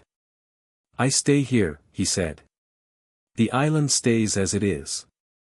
What I know, about the kaiju, about what's possible between humans and creatures people have always been afraid of, that doesn't have to stay isolated. But it stays on my terms. He looked at the fire. I don't go back to being a hero. I don't work for the commission. I don't owe anyone anything I don't choose to owe. A long pause. But I'm not at war with the world either. Just separate from it, Ryukyu said. Not separate, he said. Sovereign. He looked up at her. There's a difference. Ryukyu looked at him for a long moment with the expression of someone revising a document they'd thought was finished. Then she bowed, the real bow again, the same as when she arrived. Midoriya, she said. For what it's worth, you should never have been put in that water. No, he agreed. I shouldn't have. She left the clearing. Her footsteps were steady and unhurried. The fire crackled. The island breathed. Mirko sat with her elbows on her knees, staring into the embers with the look of someone running forward projections. She'll do it, she said. I think so, he said. You know what happens if the fleet moves faster than she does, Mirko said. Not a question. Yes. You're ready for that. Yes. She looked at him sideways. The firelight made the white of her hair amber and the lines of her face were clean and familiar in a way they hadn't been 4 days ago. And you're not scared, she said. No, he said. 22 ships, she said. Plus 6 hero support units, he agreed. And you're not scared. He looked at her. Are you? She turned back to the fire and after a moment the shape of the almost laugh appeared again, fully this time, real and bright and completely her own. I'm the opposite of scared, she said. I know, he said. That's partly why I'm not. The fire burned lower. Goro settled on the ridge above the clearing, invisible in the dark, but present in the specific warmth that radiated from his mass. Somewhere in the canopy Sable's violet eyes were open. The Spinedrake's enormous shape was a moving silhouette against the stars, circling lower than he ever had before, describing patient arcs above the camp with the specific deliberate calm of something that had decided to keep watch. Ryukyu's ship left the southern bay an hour later, running lights low, heading north. Izuku sat at the fire until it was coals, and Mirko sat with him, and neither of them spoke much, and the island counted down its 3 days, or 2, or 1, in the subsonic patient language that needed no translation. Chapter 4, Demonstration. The fleet came in 36 hours. Not 3 days. Not 2. 36 hours after Ryukyu's ship cleared the southern bay, Fang surfaced on the eastern reef at dawn with the specific agitation that meant something large was moving through deep water at distance, and Izuku was on the northern cliff before the sun was fully up, looking at the horizon where 7 white shapes had resolved out of the dark. Then 14. Then, as the light grew, the full 22. They were spread across a 12-kilometer arc, maintaining a formation that was clearly designed to prevent any single exit vector from the island. Behind the main formation, further out, 3 larger vessels, support ships, carrying the hero units. The whole thing moved with the careful, coordinated precision of a military operation that had been planned and rehearsed, which it had. Moro had moved in under 40 hours. Izuku stood on the cliff and did the math with the specific clarity of someone who'd been doing this math in his head for 2 years and had always known it might come out this way. Ryukyu needed 25 minutes once she accessed the archive. She needed physical access to the commission building in Tokyo. She'd left 36 hours ago on a ship that took 3 days to cross from the island under normal speed. She wasn't there yet. He pulled one for all to the surface, just present, and felt it answer the way it always did, full and immediate and patient, like opening a door that was always unlocked. He let it sit. Not deployed. Just ready. That's a lot of ships, Mirko said, from directly behind him. He hadn't heard her coming. He was genuinely impressed, and she saw it in the small turn of his head, and her ears went forward with satisfaction. She came to stand beside him and looked at the fleet with her hands in her pockets and her jaw set in the specific way that meant she was already thinking about which of those ships was most important and in what order. 36 hours, she said. He moved faster than you planned. Yes. Is Ryukyu in position? Not yet. How long? Best case, another 8 hours. Probably 12. She looked at the fleet. They're not holding position, she said. They're moving. Slow, but they're moving. Standard approach, he said. They'll stage at 5 kilometers, try to make contact, issue formal demands. They'll give it 6 to 8 hours before they do anything overt, they need that on the record for the legal justification. He watched the ships. 6 hours minimum. Then what? Then they start deploying hero units to the shore. Probably with suppression tech first, the quirk dampeners. They'll try to control me before they try to control the island. He paused. They don't understand the island yet. No, she said. They really don't. Shiraise came up the path behind them 20 minutes later, breathing hard from the climb, and stopped when she saw the fleet. She stood very still for a moment, looking at 22 white ships in the morning light. He moved the fleet, she said, very quietly. He did, Izuku said. I didn't know he was going to, she stopped. I've been reporting back honestly. Every report I sent was honest. I know, he said. That's why you're still here. He looked at her. He needed you here because a delegation leaving before the fleet arrived would have looked like a warning. You were cover, same as Ryukyu, just the opposite direction. A pause. You should go back to your camp and stay there. When the contact comes, let them see the delegation is still present and unharmed. That matters for the record. Shiraise looked at him with the expression of someone whose framework for this situation had just been comprehensively dismantled. What are you going to do? He looked at the fleet. Nothing, he said. For now. She looked at the fleet, then at him, then at Mirko's expression, which was not the expression of someone who was going to stand by and watch quietly. Then she went back down the path without another word, which was the correct decision. The contact came at 0900 hours, a commissioned communications drone, the size of a basketball, which crossed the island's reef line and broadcast a pre-recorded message in the standard emergency band frequency. Izuku was at the southern bay when it came in. He listened to it from the waterline without moving. Director Kajihisa Muro's voice was measured and precise, the voice of a man who had been managing situations for decades and understood the importance of appearing, on record, to be the reasonable party. This is a formal communication from the Hero Public Safety Commission to all persons currently present on the unregistered territory designated Zone 7 Teal under Maritime Safety Protocol 7. Under the authority of the Quirk Proliferation Emergency Act, Article 9, this territory has been designated a controlled access zone pending assessment. All personnel are directed to present themselves at the southern bay for orderly evacuation. All biological entities classified as environmental hazards under Protocol 7 are subject to suppression. Full compliance will be met with full legal protection for all cooperating individuals. Non-compliance will be met with authorized enforcement action. This communication will repeat at 30-minute intervals. Compliance window is 6 hours from first transmission. The drone hovered at the bay's edge and then repeated the message, and Izuku listened to the second one too, and then walked back into the trees. Mirko fell into step beside him. Suppression, she said. They brought suppression ordnance, he said. For the kaiju. He said it without particular emotion, but something in his pace had changed, not faster, not harder, but more deliberate, the way a current changes quality when it approaches a drop. Izuku, she said. He stopped.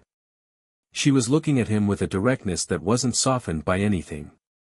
The ordnance hits Goro or Sable or any of the others, what happens? He looked at her. Kaiju suppression ordnance is a neural disruption weapon. High-yield electromagnetic pulse targeted at the central nervous system.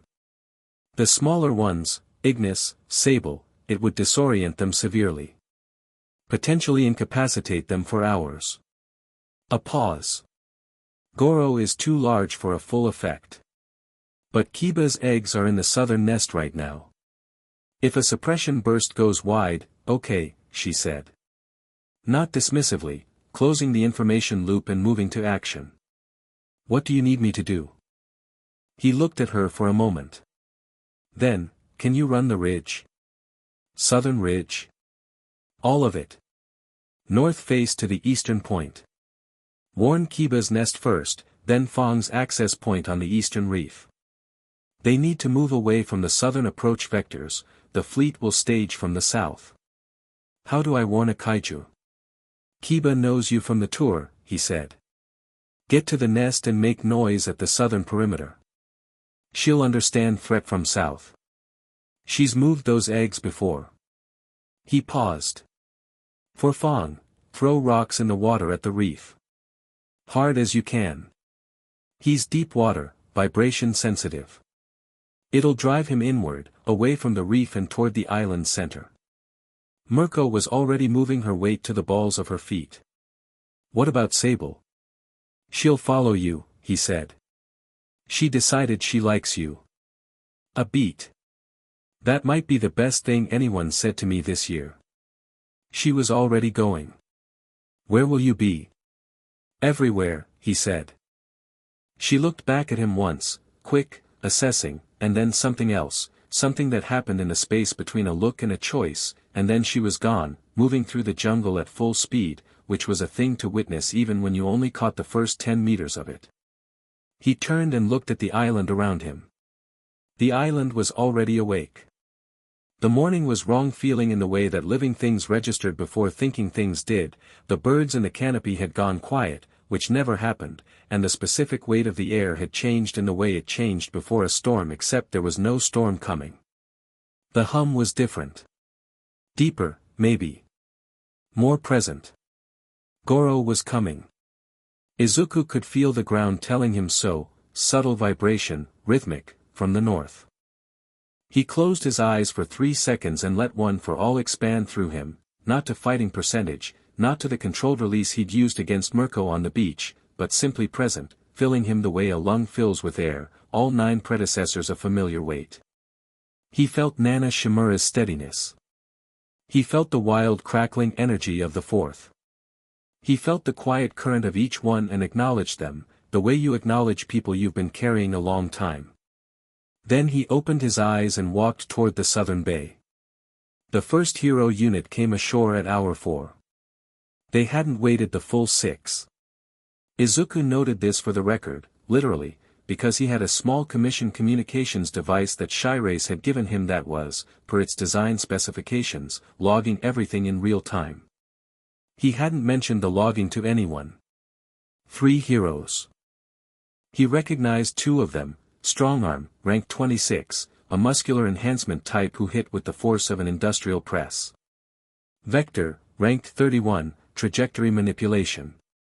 The third was younger, not in the top 50, carrying a case of equipment that was almost certainly the suppression tech. They came in from a launch craft, hit the beach professionally, spread to cover positions. Strongarm saw Izuku standing at the waterline and stopped. Midoriya Izuku, he said. Less flat than the drone message. He sounded, underneath the professional neutrality, like someone who had been briefed that this was a dangerous rogue and was finding the reality somewhat at odds with the picture. Strongarm, Izuku said. A flicker behind the man's eyes. You know me. I've read your file. You're good at close containment. He looked at the 3 of them. The director sent you to contain me. We're here to facilitate the compliance protocol. He sent 3 of you, Izuku said. Strongarm stopped. With suppression equipment, Izuku continued. Against a hero who was rated in the top 15 before the commission listed him as dead. And whatever else 2 years on this island has done. He looked at the suppression case in the third hero's hands. Put it down. The young hero looked at Strongarm. Strongarm's jaw worked. Midoriya, the director's authorization, is for a biological hazard suppression operation, Izuku said. Not a hero. Which means the moment you point that at me, you're operating outside your classified mandate, and the Commission's legal protection for this operation evaporates. He met Strongarm's eyes. I'm telling you this so you can make an informed choice. Not as a threat. Strongarm was a professional. He'd been in the field a long time.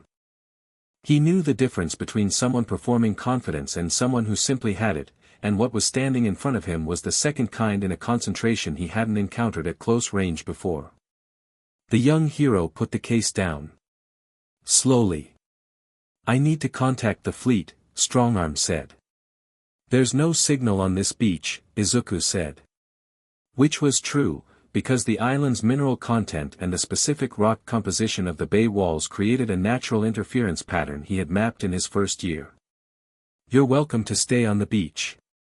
When my terms are ready, you'll be the ones I send back with them." He paused. "There's food. Eat something." He turned and walked back into the trees, and Strongarm stood on the beach with Vector and the young hero and the suppression case that was sitting in the sand, and after a moment the young hero sat down next to it, because there wasn't really anything else to do. The fleet moved to the 3-kilometer mark at hour 5. From the northern cliff Izuku watched through the sea haze as they arranged themselves in the tighter arc, launch platforms deploying on the larger vessels, more hero units staging, the support ships moving to their designated coordinates. It was disciplined. Moro had resources and had used them. Goro arrived at the cliff at hour 5 and 10 minutes. He didn't come with sound or drama. He simply emerged from the canopy on the cliff's inland side and settled into stillness and looked at the fleet with his lava-bright eyes, and the fleet, from 3 kilometers, was looking at a 60-meter kaiju on the cliffside that had not been in any of their briefing documents because their briefing documents were based on 60-year-old surveys. The fleet's formation adjusted. Slightly. Nervously. The spine drake came down from the cloud ceiling at hour 5 and 30 minutes. Ren had been building to something all morning. Izuku had watched his circles getting lower, tighter, the patient arcs of a creature that had been observing and was close to having observed enough. He came through the cloud base at maybe 400 meters and his wingspan threw a moving shadow across 4 of the closest ships, and the ship's formation broke, not dramatically, not a rout, but the tight arc loosened with the particular quality of ships whose captains had simultaneously realized they were parked under something very large. Ren circled once, low and slow, and then climbed back up into the cloud ceiling, and the formation tried to re-establish itself. Sable appeared on the southern cliff at hour 6. Just her eyes, enormous and violet, visible from 3 kilometers across the water. Sitting still.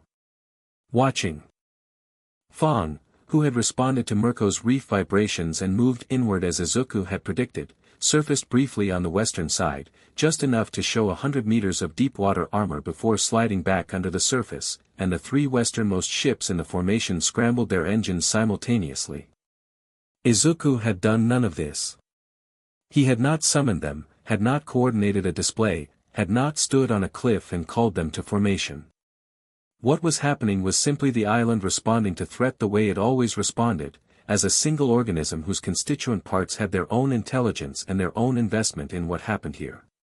He was watching from the midpoint of the southern ridge when Mirko appeared beside him, breathing normally from a run that should have left anyone winded. "Nest is moved," she said. Kiba took them to the interior hollow, northwest of the spring. Fawn's deep on the western slope. She looked at the fleet. "Nice of Ren to show up. I didn't ask him to." "I know."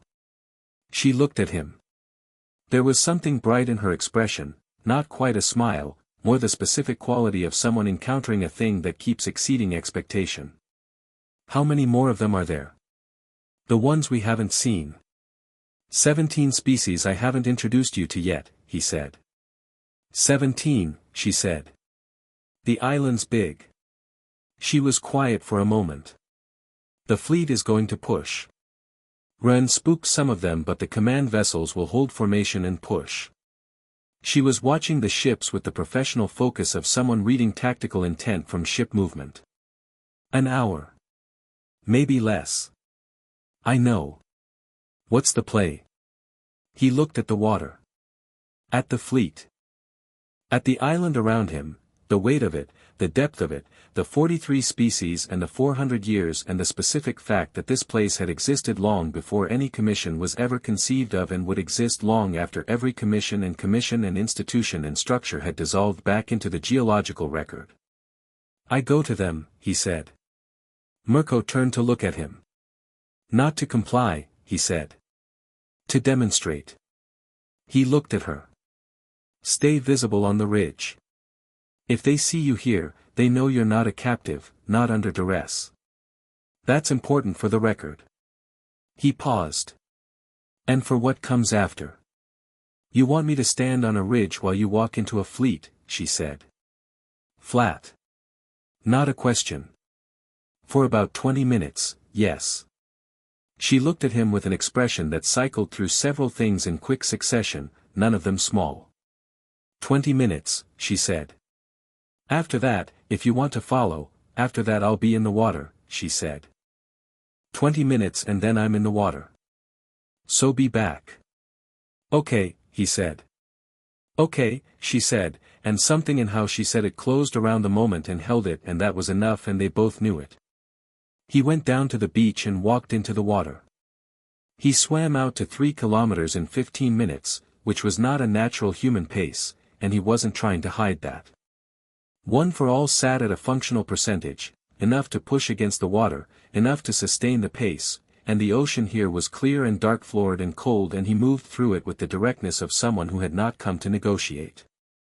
The lead vessel was a command ship, he could tell from the communications array, from the military grade of its hull plating, from the fact that it had positioned itself at the arc center with the other ships arranged around it.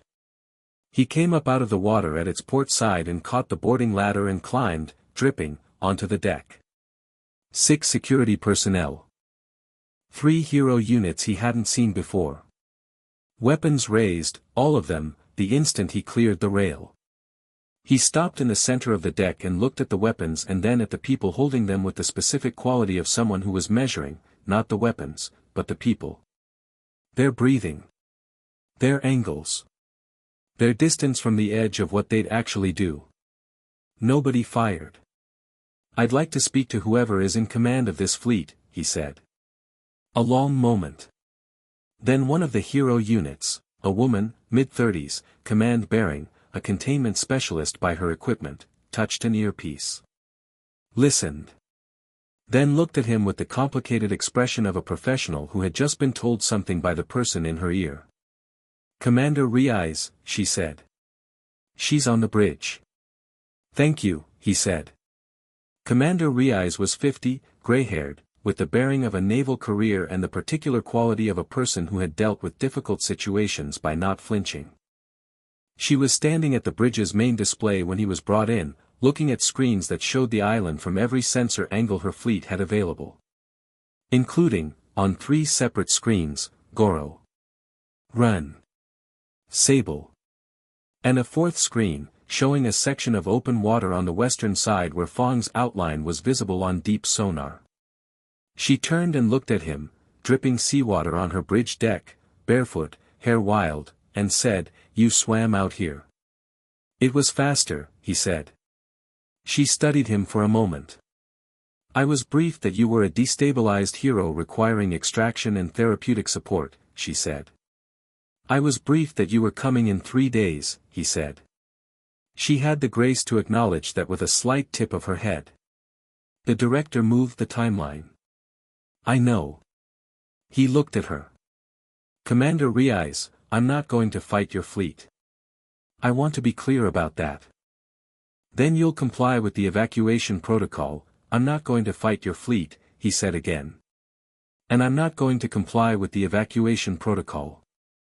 Those 2 facts coexist." He held her gaze.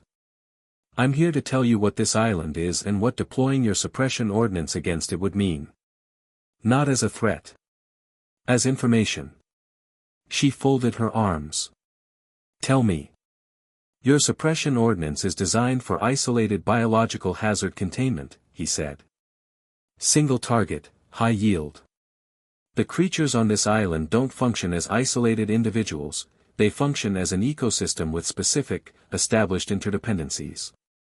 A suppression burst against one affects the behavioral states of others. Not because they communicate in any way your equipment can intercept, but because disruption is felt. He paused. You have 43 species on that island. The smallest have individual combat capability your hero units are not equipped to manage. The largest, he glanced at the sonar screen showing Fong's outline, has been here for 400 years. He is not on your equipment list. Ryukyu was looking at the sonar screen too. How large, she said, very evenly. 110 meters, he said. Purely aquatic. He doesn't come to shore, he doesn't need to. He let that sit. Your fleet is in open water. On his range. The bridge was very quiet. I want you to understand, he said, that I am not threatening you with this. I am telling you that the island will respond to your suppression deployment before I can do anything about it. These creatures are not under my command. What exists between us is relationship. Trust, in the way trust works between things that have had to survive together. If your ordnance fires, that trust becomes irrelevant, and everything on that island acts on instinct. He paused. And instinct, here, is several orders of magnitude larger than anything your fleet is rated for. Ryukyu looked at him. She was doing math, the kind you do when you're a commander and the math has consequences for the people serving under you. What do you want? She asked. 12 hours, he said. Hold your position. Don't fire anything. Don't deploy another landing unit. He held her gaze. In 12 hours either there will be news from Tokyo that changes the legal foundation of this operation, or there won't be and we'll have a different conversation. She was quiet for a long moment. The sensors hummed. Somewhere on the western sonar screen Fong's outline moved, slow, unhurried, 400 years of deep water patience. This is not compliance with the director's protocol, she said. No, he said. It's your call, Commander. Not the director's. He looked at her steadily. You're the one standing between your crew and 43 kaiju species. Not Muro. He's in Tokyo. Something moved through her expression, brief and real. 12 hours, she said finally. I will hold position for 12 hours pending updated operational guidance. A pause. That's the language. That's the language, he agreed. He turned and walked back out to the deck, and jumped off the side of the ship, and the security personnel watched him go into the water and come back up 30 meters out and start swimming toward the island with the same unnatural pace he'd arrived with, and nobody on the deck said anything for a while. Mirko was in the water at the beach when he came back in, as promised. She was standing waist deep, which on the timeline meant she'd been in the water for 2 minutes, which meant she'd started walking in at exactly the 18-minute mark, and she looked at him come up through the surf and said nothing until he was standing in front of her, both of them in the shallows, the fleet sitting on the horizon. Well, she said. 12 hours, he said. And if Ryukyu doesn't come through in 12 hours? He looked at the fleet. Thought about Fong in the deep water. About Goro on the cliff. About Ren turning slow circles in the cloud ceiling. Then I asked them to leave, he said. And they leave, or they don't. She looked at him. If they don't? Then the island answers that question, he said, and I spend a lot of time afterward ensuring nobody got killed. He paused. It would be very unpleasant and very effective and I would strongly prefer not to do it. She was very close. The water moved around their legs. The fleet on the horizon looked smaller, suddenly, 22 ships and all their ordnance reduced somehow by context, by the scale of the island behind them and the depth of the water around them and the quality of the man standing in it.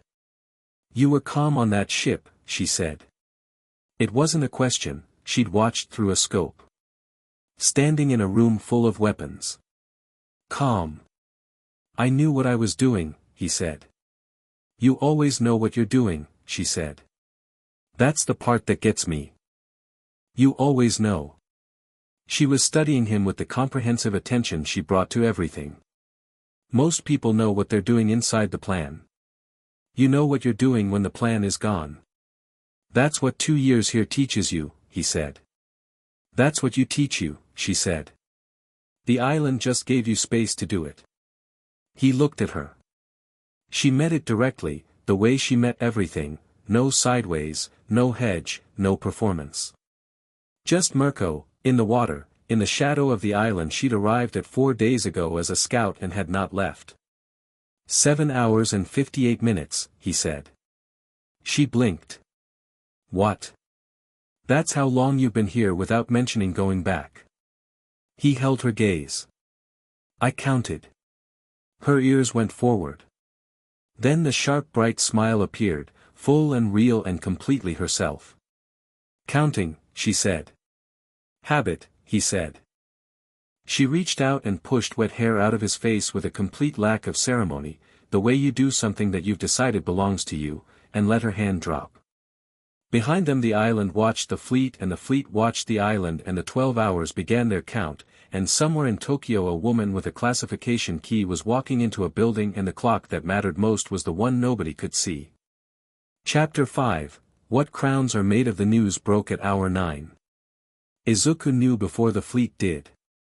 He knew because Shiraise came running from the commission camp at a pace that suggested she'd been waiting for a communication for hours and had just received it, and because the look on her face when she found him at the northern clearing was the specific expression of someone whose understanding of a situation had just been inverted completely. She stopped in front of him and held out the satellite comm device and didn't say anything. The screen showed a news feed. The headline was clean and large and had the slightly breathless quality of journalism that knew it was sitting on something historic. Commission Director Muro faces criminal charges. Leaked documents detail deliberate abandonment of hero in active operation. Beacon logs confirm cover-up. Below it, the byline of a journalist Izuku didn't recognize but whose publication he did, one of Japan's 3 major independent investigative outlets, the kind with lawyers on retainer and a 20-year track record of not being intimidated by institutional pressure. Below the byline, a photograph of the documents themselves. The operational communications. The beacon confirmation log. All of it, time-stamped and formatted and publicly, irreversibly real. He read the article in full. It took 4 minutes. Shiraise stood and watched him read it. Ryukyu's name wasn't in the article. The source was listed as protected. But the document formatting was commission standard, the classification headers were genuine, and any person with operational knowledge would recognize immediately that this had come from inside the archive. He handed the device back to Shiraise. She did it, Shiraise said. She did, he said. A pause. The fleet's communications systems will be getting this in about, she checked her device. They may already have it. The major networks picked it up simultaneously. It looks like the journalist sent to multiple outlets at once. Smart, he said. Shiraise was quiet for a moment. She was a careful, intelligent woman who had been doing a difficult job inside a system that had just been publicly revealed to be rotten in a specific and documented way, and she was working out, in real time, what her position now was. Midoriya, she said. For what it's worth, my reports to the director were honest. I told him you were not diminished, not cooperative on his terms, and that the diplomatic approach required genuine concessions. He ignored all of it. I know, he said. Shiraise, when the legal proceedings start, they'll need the delegation's field reports as evidence. Your honest reports. He looked at her. Keep copies. She nodded slowly. Already have them. A pause. I made copies before I shipped out. In case. She said it with the quiet dignity of someone who had done the right small thing before they knew whether it would matter. He looked at her for a moment. Good, he said. She turned and went back toward the camp, and he turned and walked toward the cliff to watch what happened to the fleet. It took 40 minutes for the fleet's formation to change. Not a rout, not the panicked scatter of ships running from something, but the considered, deliberate reorientation of a military force receiving orders that superseded its current operational mandate. The command vessel was the first to move, pulling back from its center position to a further distance. Then the outer ships, adjusting their arc. The launch platforms on the larger vessels retracted. The whole formation was breathing outward, the way a fist opens. Mirko was beside him on the cliff, watching through a scope she'd produced from somewhere. "They're not leaving," she said. "Just pulling back." "They're waiting," he said. "Commander Riais will have received the news and she'll be on the comm with Tokyo. The operational authorization is compromised, she can't proceed, but she's not going to withdraw without explicit orders because explicit orders are what protects her career when this is reviewed. So she holds position. Until she gets clarity from someone other than Moro." He watched the command vessel. "The charges are filed, which means Moro's authority is immediately contested. The commission deputy chain will take over. That takes hours. And in those hours, nothing happens," he said. "Which is exactly what I need." Mirko lowered the scope. "You're waiting for something else." It wasn't a question. She read him quickly, she'd been doing it since the second day, and she was good enough at it that he'd stopped being surprised. "Ryukyu," he said.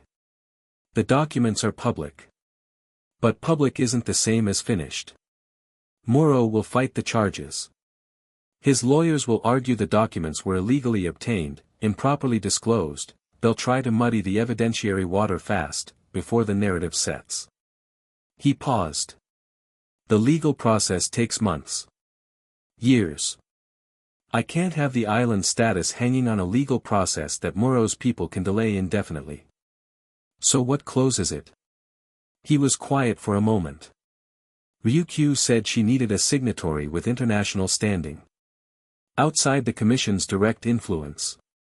He looked at the horizon. "I've had a communication chain set up for 4 months. Through a relay on the eastern radio tower, built it in my second year, mostly because I needed to know what was happening in the world even if I wasn't in it." Mirko turned to look at him. "You've been talking to people." "Occasionally." "Who?" "The UN Special Committee on Quirk Sovereignty," he said. "They've been trying to establish an international framework for non-national Quirk territories for 6 years. The Commission has been blocking it." He paused. "I gave them a case study." Mirko stared at him. "You've been lobbying the UN." "I've been corresponding with the UN," he said. "It's more conversational than lobbying." For 4 months. For 4 months. She was quiet for a long moment, looking at him with an expression that had moved well past the sharp-eyed assessment of their first days into something warmer and more complicated and not yet named. "You were never just surviving here," she said. "No," he said. "You were building an argument," she said. "The whole time. The Kaiju relationships, the island knowledge, the legal framework, the UN correspondence, the beacon logs, you were building a case." "I was building a life," he said. "The case is part of the life." She looked at the fleet. Then back at him. "The UN can't move fast enough to matter right now," she said. "Even if the committee wanted to issue a sovereignty designation, the bureaucratic process, they already have a provisional designation drafted," he said. "It's been in legal review for 6 weeks. It needs 1 signature from the committee chair to become a provisional protected territory status, which triggers an automatic hold on all national enforcement actions pending full review." He looked at her. "It needs me to formally request it. Which I can do from the radio tower." A pause. "Today." The silence held for a beat. "You've been waiting for Moro to move," she said slowly. "Because Moro moving, the fleet, the public operation, is the evidence the committee needs to justify emergency provisional status. A national enforcement action against an unrecognized territory. That's exactly the kind of case they were built to handle." "Yes," he said. She looked at him for a long moment. "You are the most terrifying person I have ever met," she said, with the specific tone of someone meaning it entirely as a compliment. "I had 2 years and nothing to do but think," he said. Most people with 2 years and nothing to do watch the sky, she said. I did that too, he said. Ren appreciates the company. The corner of her mouth did the thing it did, and she shook her head, and turned back to watch the fleet. Make your call, she said. I'll watch the ships. The radio tower was 30 minutes into the interior, up the eastern slope, in a clearing he built out over 6 months from salvaged materials, a commission weather station that had been abandoned and half destroyed by one of the island's quarterly seismic events. He'd rebuilt the communications array from components, which had taken most of a wet season and a significant amount of creative engineering, and had been deeply satisfying in the way that practical problems were satisfying. Goro was parked outside it. He often was. The crawler had developed a specific relationship with the tower that Izuku suspected was territorial, as if Goro had decided the structure was a local feature deserving protection. He made the low questioning sound when Izuku arrived. Making a call, Izuku said. Goro settled. The committee chair was a woman named Dr. Amara Osei, Ghanaian, 70 years old, who had spent 4 decades in international quirk rights law and had the specific quality of a person who had been patient for so long that patience had become a form of power. She picked up on the 3rd signal pulse, which meant she had been expecting him. Midoriya, she said. Her English was precise and warm. Dr. Osei. The enforcement fleet is here. It's been here since this morning. He gave her the operational specifics, vessel count, hero units, suppression ordnance classification, in the clipped, factual language she preferred. She was quiet through it and for a moment after. The news from Tokyo has reached us, she said. The documents are being reviewed by our legal team now. A pause. You understand what a provisional designation means at this stage. It is not permanent sovereignty. It is a freeze, an international hold pending full committee review. The process takes 18 months minimum. I understand, he said. I need the freeze. There are member states who will contest it, she said. Japan in particular. The Commission will argue the designation is premature, improperly applied, politically motivated. Let them argue, he said. That argument happens in your forum. Not in the water outside my island. A long pause. He could hear, distantly, the sound of her office, the specific background of a place where important documents lived. You have been patient, she said. I had to be. The provisional designation request, once formally filed, triggers a 72-hour automatic hold on all national enforcement actions in the affected territory. Your fleet must withdraw to a distance of no less than 50 kilometers or be in violation of the hold. Another pause. File the request, Midoriya. He filed it. The form had been pre-completed for 2 months, he only needed to enter the date and sign with his registered biometric code, which the Commission's own records confirmed was still legally valid because they had listed him as missing, not stripped of license. Filed, he said. Received, she said. The hold is active in 6 hours, pending verification of filing. The fleet commander will receive formal UN notification through standard maritime channels in, he heard keystrokes. 4 hours. Thank you, Dr. Osei. Thank yourself, she said, with the warmth of a woman who had seen a great deal and could still recognize when something was genuinely right. You built this case carefully. That matters. A pause. One thing, Midoriya. Yes.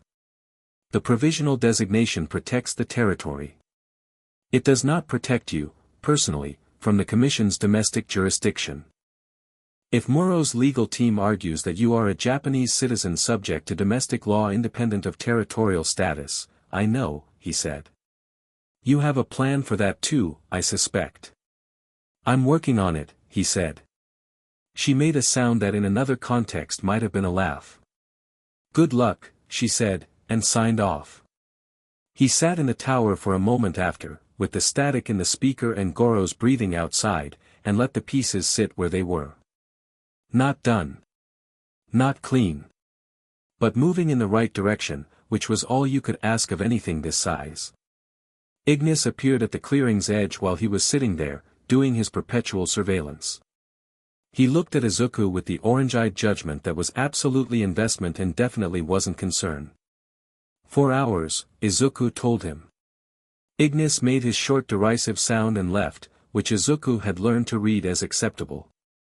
He found Mirko on the way back, not at the cliff but at the spring.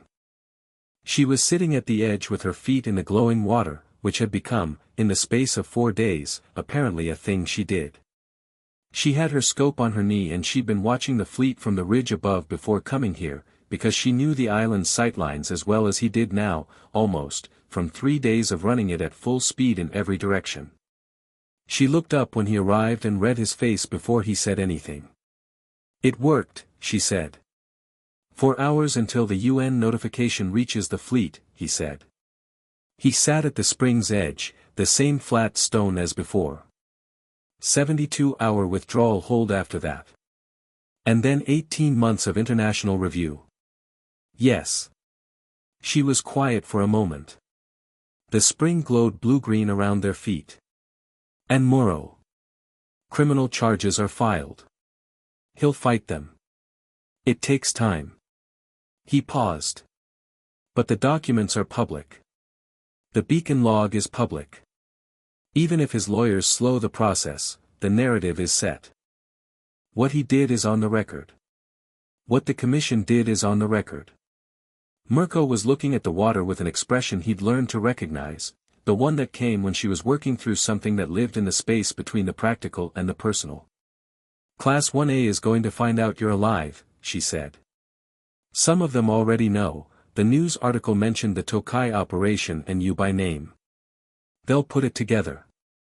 "I know," he said. "Bakugo is going to lose his mind," she said. "I know that too. Aizawa's going to show up on this island eventually. Probably." She looked at him. "And All Might." The name sat between them with the specific weight it always carried. He was quiet for a moment, looking at the glowing water. "He didn't come when the commission sent the first delegation," he said. "He didn't come when Ryukyu came. He won't come until," he stopped. "Started differently. He'll come when he's ready to say something real. Not commission language, not managed official language. Something real. And until then," he shook his head. "I'm not waiting." Mirko was watching him carefully. "Does it still hurt?" He thought about answering the way he usually answered things now, with the assessed, calibrated truth.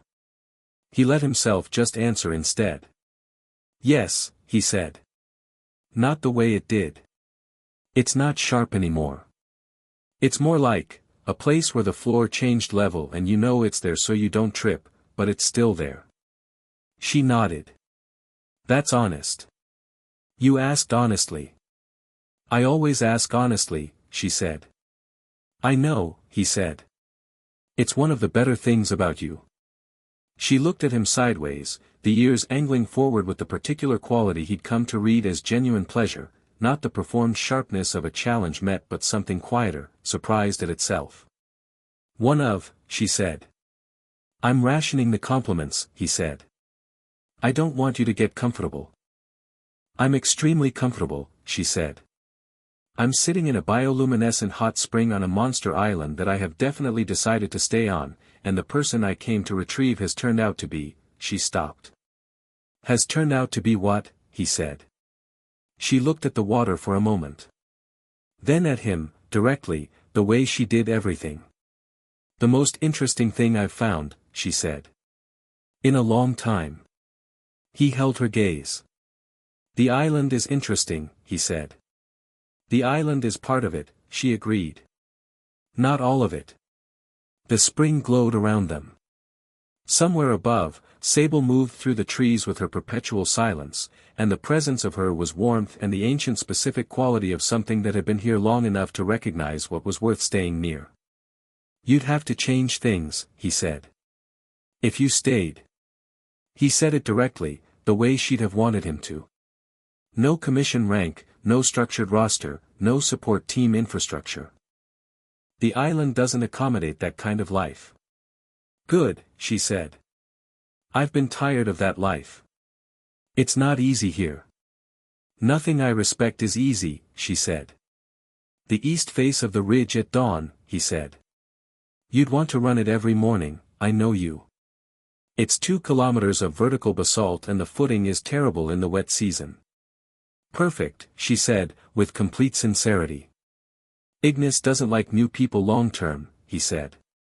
He'll test you. Repeatedly. With genuine intent. She looked at the space where Ignis had been an hour ago. I'll test him back, she said. Repeatedly. With genuine intent. He looked at her for a long moment. Okay, he said. Okay, she said. It wasn't a declaration, exactly. It didn't need to be. It was 2 people who dealt in direct truth agreeing on the shape of something without having to dress it up. The spring glowed. The island hummed. Ryukyu arrived back at the island 2 days after the UN hold activated. She came on a civilian vessel, not commission, a small research boat she'd apparently chartered from a marine biology outfit in Okinawa, which Izuku appreciated for the practicality of it. She came to the southern bay and he was at the waterline and she stepped off the bow onto the black sand and they looked at each other across the short distance. She looked different from when she'd left. Something had resolved in her face that had been unresolved before, not relief exactly, not triumph. More like the quality of someone who had made the hard decision and found out they could survive it. They suspended my hero license, she said. Pending investigation of the document pull.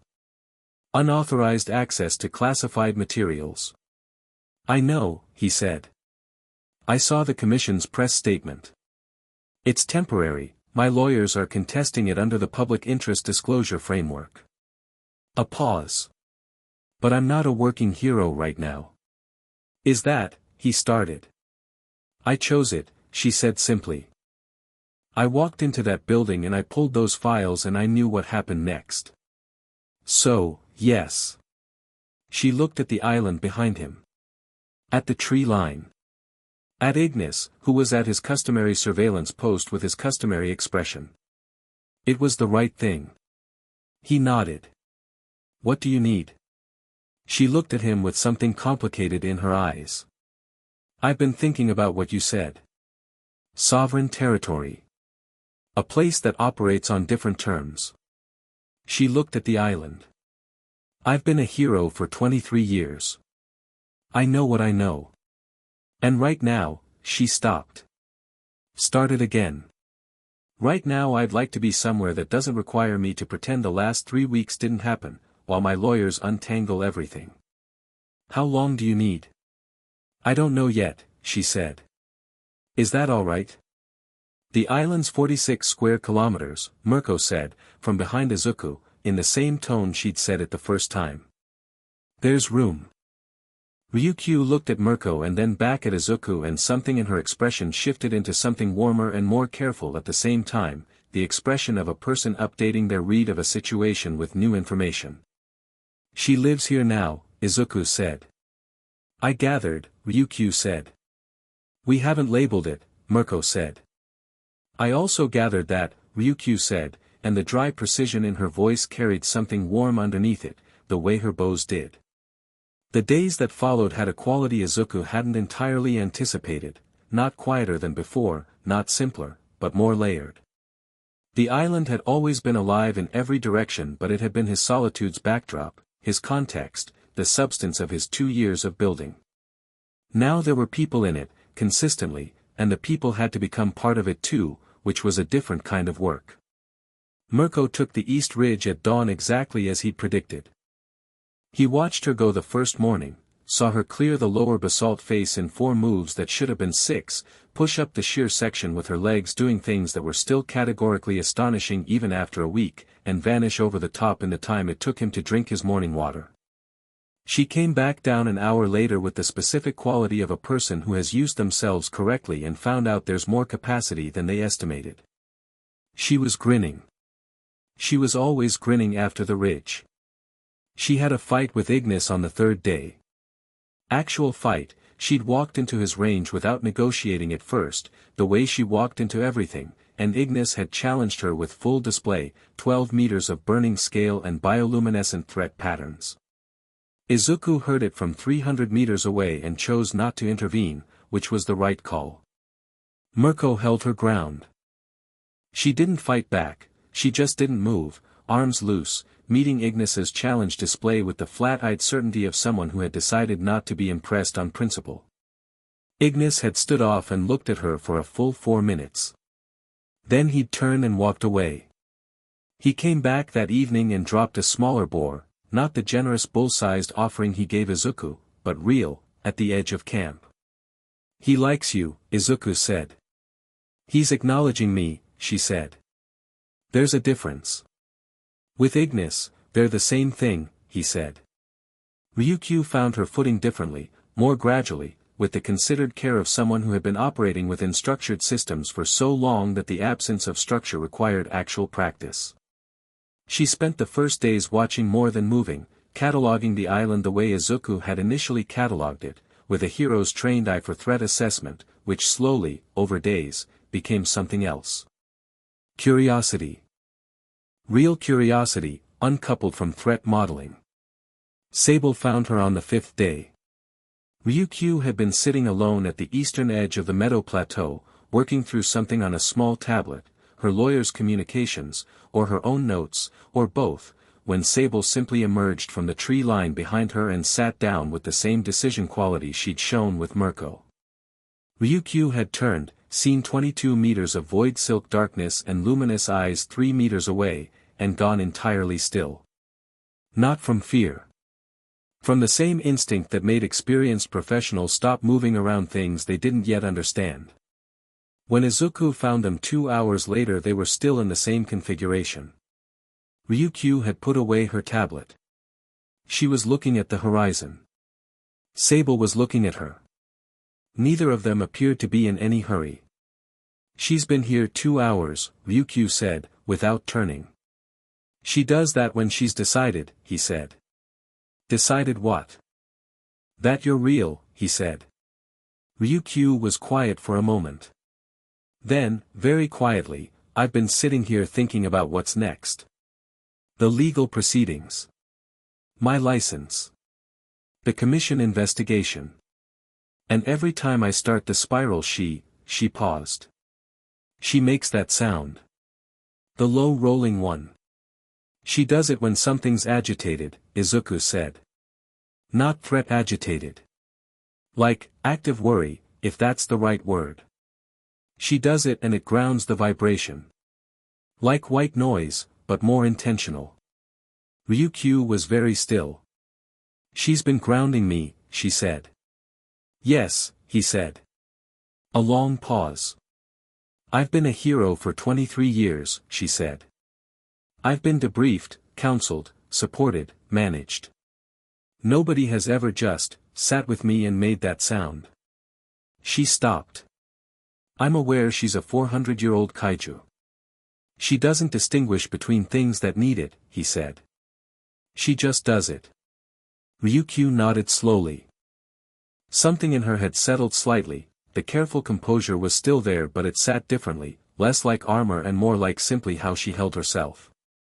She looked at Sable then, directly, and said, "Thank you," with the sincerity of someone who had decided the gesture deserved the words regardless of whether they were received the way words usually were.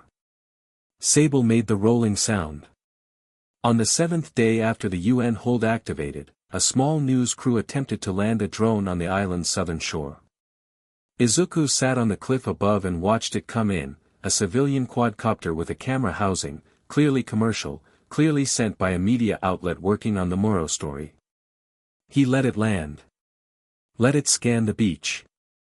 Let it get footage of Kiba, who had brought her eggs back to the southern nest 3 days ago and was curled around them in her geological configuration, breathing slowly in the afternoon light. He stepped into frame, deliberately, and looked at the camera for 3 seconds. The footage was on every major news outlet within the hour. He looked nothing like the file photos. He wasn't supposed to. The file photos were of a 20-year-old hero trainee with wide eyes and the transparent expressiveness of someone who had never learned to have a private face. What the camera got was something that occupied the same face differently, settled, direct, and completely at ease with what was behind him, which was a kaiju the size of a city block in the afternoon sun. The headline on the largest outlet read, "He's alive, exclusive footage of Midoriya Izuku on what sources call sovereign kaiju territory." Bakugo, somewhere in Japan, almost certainly exploded something. Izuku sat on the cliff after the drone had gone and watched the ocean and let the fact of it sit. He was real, publicly and officially. He was alive. The story that the commission had written, the clean sad story of the fallen hero and the unfortunate operation and the closed file, was over and would not reopen. Whatever came next would have to deal with what he actually was, not what they needed him to have been. Mirko appeared beside him and sat without ceremony. She'd been at the western reef with Fong's territory markers, learning the deep water boundary lines, which had become a project of hers with the specific self-organized momentum she brought to things that interested her. She had salt water in her hair and she didn't smell remotely like a person who'd been doing administrative tasks. "The news thing," she said. "Yes. You did that on purpose." "I let it happen on purpose," he said. "There's a difference." She gave him the sideways look. "Is there?" "The drone went where drones go. I made sure I was in the right place." "That's the same thing." "Philosophically debatable," he said. She leaned back on her hands and looked at the ocean. The evening was doing its thing, turning the water colors it had no business being, deep amber and rose, the kind of light that made the whole world look like it was thinking about something important. "What happens when they all come?" she said. "Bakugo, Aizawa. The others. They come," he said. "And I see what they have to say." "And if Bakugo shows up and tries to drag you back by the collar?" "He can try," Izuku said. Mirko smiled the sharp bright smile. "I kind of want to watch that." "You'll get to," he said. "He'll be here within a week of the news dropping. He's incapable of not showing up."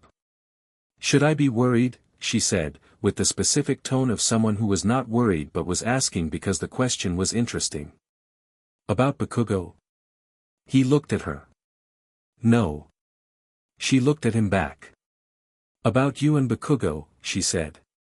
"That's complicated," he said. "And old. And doesn't change anything that's currently true." He held her gaze.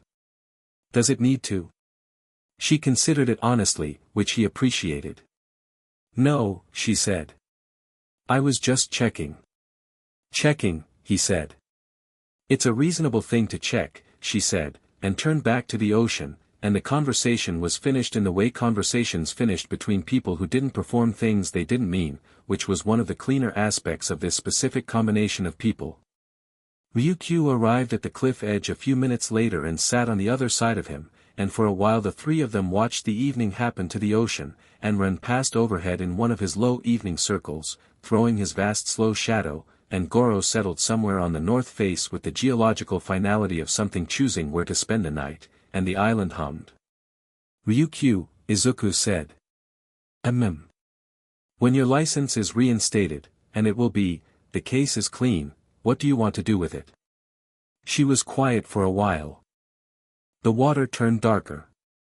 "I've been thinking about that," she said. "There are things I know, about hero operations, about commission protocols, about the ways the system fails in specific directions, that could be useful. In a different context." A pause. "Not the commission. Not its oversight bodies." She looked at him. "Something independent. Something based here?" he asked. She looked at him carefully. "Is that an offer?" "It's a question," he said. "Genuinely." She thought about it. "I don't know yet what that looks like," she said. "But yes. Possibly. Something based here." She paused. "The island is," she stopped, searching. "It's clarifying," she said finally. Everything here is what it actually is. It's difficult to pretend in a place like this. That's the most accurate thing anyone said about it, he said. She looked at the ocean. Then possibly yes, she said. When I know more about what I'm saying yes to. Fair, he said. Mirko, without looking at either of them, said, she's going to stay too. I said possibly, Ryukyu said. You said possibly to a king on his own island at sunset, Mirko said. That's a yes. Ryukyu looked at Mirko with an expression that was trying not to be amused and not succeeding. I said he's not a king. He literally never said that, Mirko said. He said he didn't have a title. That's different. I said the island doesn't use that framework, Izuku said. You said that to Shirace, Mirko said. On day one. To me you said nothing. She looked at him. Do you have a title? He was quiet for a moment. The ocean had gone dark now, proper night coming in off the water, and the island's bioluminescent features were beginning to show, the spring's glow, somewhere interior, the faint light from Ignis's form on the southern ridge, the deep violet of Sable's eyes in the tree line below the cliff. The whole island lit itself from within in the dark, in the way that things did when they didn't need an external source. Sovereign, he said. Not claiming it or disclaiming it. Just the word, placed where it belonged. Mirko nodded once, as if a thing had been confirmed. Ryukyu looked at the island below them, its glow, its vast breathing life, its 46 square kilometers of something that was not supposed to exist and did, defiantly and without apology, and said nothing for a while, which was also a kind of answer. The night settled over everything and the stars came out in the way they only came out far from cities, particular and numerous and arranged in their old patient geometries, and the three of them sat on the cliff of an island that was not on any official map but was, as of 6 days ago, in the UN's provisional registry, and watched it all and breathed. Somewhere in Tokyo, lawyers were filing motions. Somewhere in the Commission Building's archive, a flagged access log was the center of a criminal proceeding. Somewhere in Japan, a very angry blonde hero was looking at news footage of his childhood best friend standing calmly in front of a kaiju and was having approximately 17 simultaneous feelings about it. Here, the night was warm and the island glowed and the only thing that moved with urgency was the water. Chapter 6, The Sovereign's Terms. Bakugo arrived on a Thursday. He came the way he did everything, fast, loud, and without asking permission. A civilian speedboat he'd apparently rented or commandeered from a harbor in Okinawa, running full throttle through the southern approach, and he beached it in the black sand with a grinding crunch that was somehow both identical to and completely different from how Mirko had done it 2 weeks ago. He stood on the beach in civilian clothes, dark pants, a gray shirt with the sleeves torn off, because of course, and looked at the island with his red eyes doing the thing they did when Bakugo was processing something that didn't fit his existing models. Which was not an expression he wore often, which was why it was recognizable. Izuku was at the waterline. They looked at each other across 20 meters of black sand and 2 years of everything, and neither of them spoke for a moment that was longer than it sounds. Bakugo's jaw worked.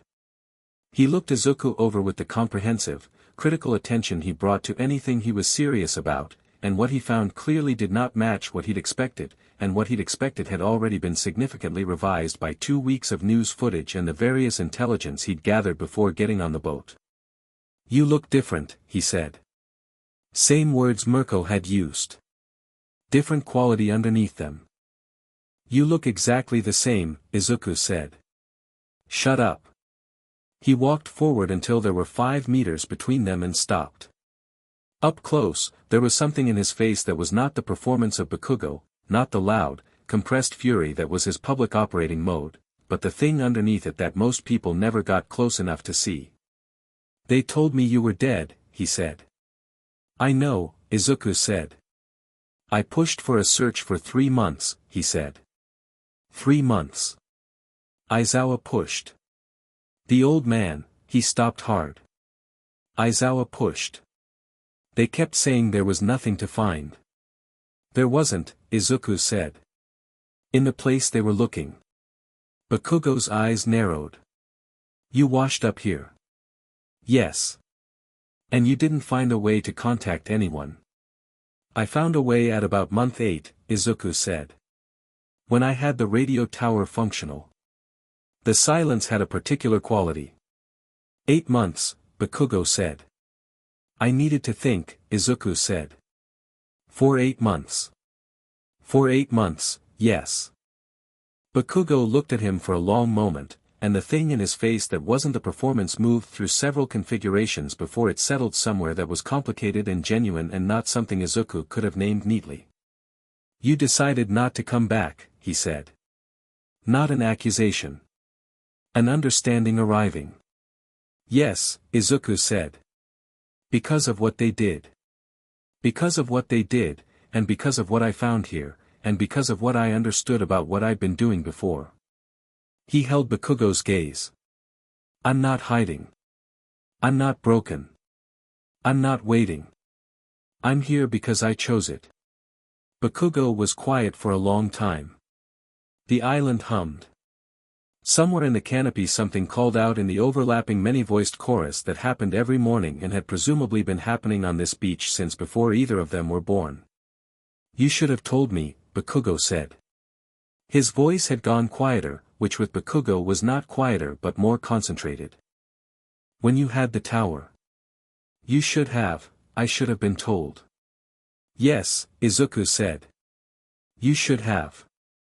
I'm sorry for that part. The apology landed clean.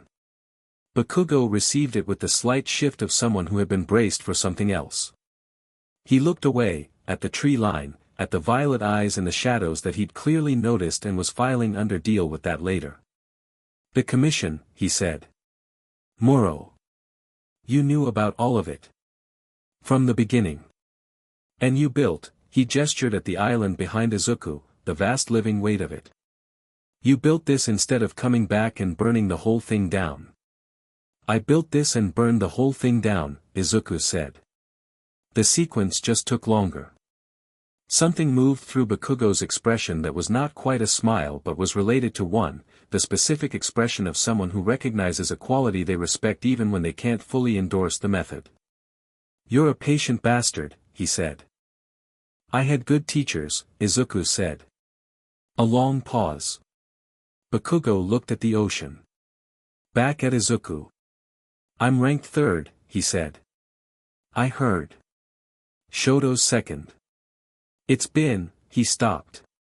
Made a sound that was almost a laugh, almost something else. It's been a really long 2 years. I know, Izuku said. I'm sorry for the length of it. Bakugo nodded once, sharp, the way he accepted things he'd decided to accept. Then he looked past Izuku at the tree line again, where Ignis had appeared at some point in the last 60 seconds and was doing his orange-eyed judgment act. Bakugo looked at the 12 meters of burning scale with the expression of a person doing a fast threat assessment and arriving at an unexpectedly complex answer. That thing lives here, he said. Ignis, Izuku said. Yes. And it's not, he studied Ignis. Ignis studied him back, with the quality of something forming an opinion. It's looking at me like it has a problem with me. He looks at everyone like that, Izuku said. It means he's interested. It means he has a problem with me, Bakugo said, with the absolute certainty of someone who recognized aggressive interest from personal experience, possibly because they had spent 20 years generating it. Ignis, as if responding to the assertion, made his short derisive sound and turned away. Bakugo stared at the space where he'd been. Did that thing just dismiss me? Yes, Izuku said. A beat. Then, with the quality of someone accepting a challenge that had been issued by something they couldn't fight conventionally, we'll see about that, Bakugo said, very quietly, to the empty air. Izuku thought, this is going to be interesting.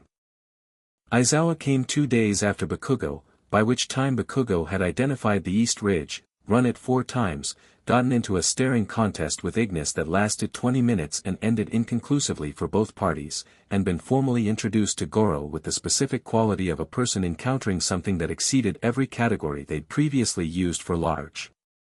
Aizawa came alone, on a commission vessel, which told Izuku something about his current operational status, still inside the system, navigating it, not yet across the line Ryukyu had crossed. He came to the southern bay in the gray morning and stepped onto the black sand and stood there with his hands in his pockets and his exhausted eyes doing their comprehensive survey. He looked at Izuku and said nothing for a moment. Then, problem child. Sensei, Izuku said.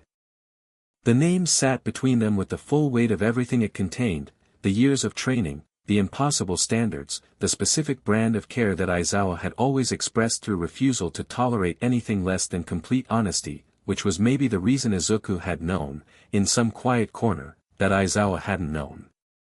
Had pushed for the search. Would have pushed harder if he'd known what to push against. I didn't know, Aizawa said. First thing. Direct.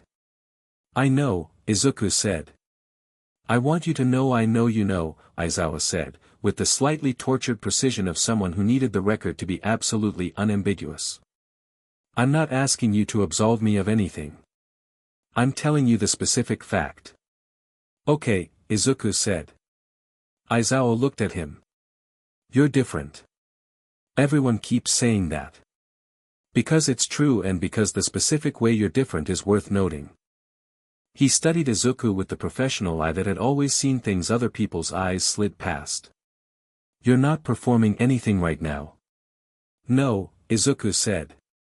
You never performed nothing before, Aizawa said. You always performed something. Enthusiasm, gratitude, determination, anxiety. You had the most legible face I've ever taught. A pause. This is different. I told Mirko, I had to stop mediating myself before things here would deal with me directly, Izuku said. That's still true. Aizawa absorbed this. Mirko's here, he said. Yes. Permanently. Appears to be. And Ryukyu. Temporarily, possibly permanently. And Bakugo is apparently trying to establish dominance over a fire lizard, Aizawa said. Ignis, Izuku said. And it's more of a mutual evaluation. I think they respect each other. Bakugo respects almost nothing, Aizawa said. That's why, Izuku said. Aizawa was quiet for a moment. He looked at the island behind Izuku with the attentive patience that had always been his most distinctive quality, not the flashy zero-gravity restraint of his quirk, but this, the willingness to look at something fully before deciding what it was. You're not coming back, he said. No, Izuku said. The Commission will argue jurisdiction over you personally, separate from the island's territorial status. The UN designation protects the land, not the person. I know. My lawyers are, I know your lawyers, Aizawa said. They're good. But the Commission's domestic jurisdiction argument has precedent and Muro's legal team will use it as long as the criminal proceedings give them leverage. He paused. I have something that might help. Izuku looked at him. Aizawa reached into his jacket and produced a folded document. Your hero license, he said. Current status is suspended, not revoked. The Commission suspended it administratively when they listed you MIA, not through any disciplinary process. Which means the suspension is improper because it requires a hearing. He held out the document. I filed a formal reinstatement challenge 3 days ago.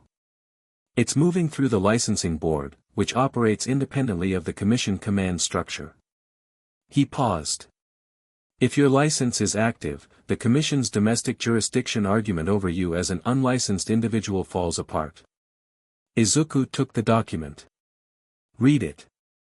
It was precise and thorough and carried Aizawa's signature and the licensing board's acknowledgement stamp. This takes time, he said. 6 weeks, maybe 8, Aizawa said. But it's in motion. Thank you, Izuku said. Don't. Aizawa's voice was flat. This is what I should have done 2 years ago, if I'd known what to push against. I'm doing it now.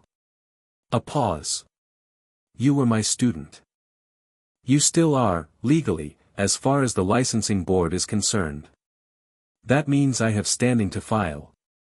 They stood in the morning gray and the weight of it, the 2 years and the failed extraction and the sea cave and all the distance between a student and a teacher and the specific trust that Izuku had given freely and that had been honored here, specifically, even when everything else hadn't, was present without being performed. Aizawa, Izuku said. What? He's going to come, Izuku said.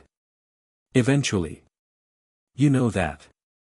Aizawa's jaw tightened slightly. Just slightly. Yes, he said. When he does, don't manage it, Izuku said. Whatever he needs to say. Don't manage it for him.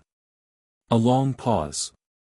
He knows what he failed to do, Aizawa said. I know he knows, Izuku said. That's not the same as saying it. Aizawa looked at him for a moment. You're owed that, he said. I'm owed a lot of things, Izuku said. That one in particular. Moro came on a Wednesday, 3 weeks after the criminal charges were filed. He came without announcement, without fleet, without the Commission's maritime crest on the hull. A private vessel, small, efficient. He came to the southern bay alone except for 2 personal security personnel who stayed on the boat. He walked down to the waterline in a suit that was entirely wrong for black volcanic sand and looked at Izuku with the expression of a man who had decided, in advance, on the precise register of this interaction and was maintaining it with the care of someone conducting a performance they needed to go exactly right. He was 62. Silver-haired, compact, with the bearing of a man who had spent decades being the smartest person in his particular room and had built his entire self-image on that fact. His eyes were sharp and gray and when they landed on Izuku they didn't flinch. Midoriya, he said. Moro, Izuku said. I appreciate you agreeing to this meeting, he said, in the tone of someone performing reasonableness. I didn't agree to anything, Izuku said. You came. I'm here. Those are different things. A slight adjustment in Moro's expression, the recalibration of someone finding the terrain different from the map. The legal proceedings are moving forward, he said. I want you to know that I'm not here to obstruct them or to make any offer contingent on them stopping. Good, Izuku said. I'm here because I believe there's a conversation that serves both our interests better than the current trajectory. He looked at the island. At Goro on the northern cliff, visible, massive, watching. At the spine drake's slow circles. He took all of it in with the careful attention of someone who had read the briefing documents and was now understanding why every person who'd come here had sent back revised assessments. You've built something remarkable, he said. And the remarkable thing about it was that he meant it, not as flattery, but as genuine assessment. Something I didn't think was possible. I know you didn't think it was possible, Izuku said. That was in your operational calculus. Sending me here, not explicitly, but effectively, was a decision that assumed the island would do your work for you. Moro's expression didn't change. The decision I made was operational, he said. It was wrong. I've known it was wrong since the morning after. A pause. Not wrong because of what you became. Wrong because of what was done to a person who deserved better. The acknowledgement was real. That was the thing Izuku had to deal with. Moro was not stupid, was not self-deceived, was not the cartoonish institutional villain who couldn't see his own corruption. He was something more difficult, a man who knew exactly what he'd done and had decided it was justifiable and had been wrong and knew it and was here anyway with the specific leverage he thought gave him a position. What's the leverage? Izuku said. Moro paused. Excuse me. You didn't come here to apologize, Izuku said. You came because you have something you think changes my position. What is it? A beat. Then, slowly, something shifted in Moro's expression, the performance of reasonableness cracking slightly to reveal the genuine article beneath it, which was sharper and more honest and more dangerous. He looked at Izuku with the eyes of someone who had just finished recalibrating. The covert intelligence operation that the Tokai mission compromised, he said. The asset whose cover you accidentally burned. Yes, Izuku said. That asset is currently active in a new operational context, Moro said. The intelligence they provided over the last 2 years has prevented 3 significant villain cell operations. One of them had the capability to, he stopped. The specifics are classified, but the scope was significant. The kind of significant that means civilian casualties in the thousands if the operation had run to completion. Izuku was very still. If the criminal proceedings exposed the full operational context of Tokai, Moro said, including the asset's identity and operational history, that asset's current placement is burned. The network they've built over 3 years of work is gone. And the operation they're currently embedded in, which is 6 months from producing intelligence that closes a threat that has been running for a decade, ends. He held Izuku's gaze. I'm not threatening you. I'm giving you information. The beach was very quiet. I want you to consider, Moro said, whether the full exposure of the Tokai operation serves the public interest that you have always, genuinely, I believe genuinely, cared about. The documents that were released established the facts of what was done to you. The charges stand on those documents alone. The rest, the asset, the operational history, is not necessary for the legal case. A pause. It's only necessary for the complete story. Izuku looked at him.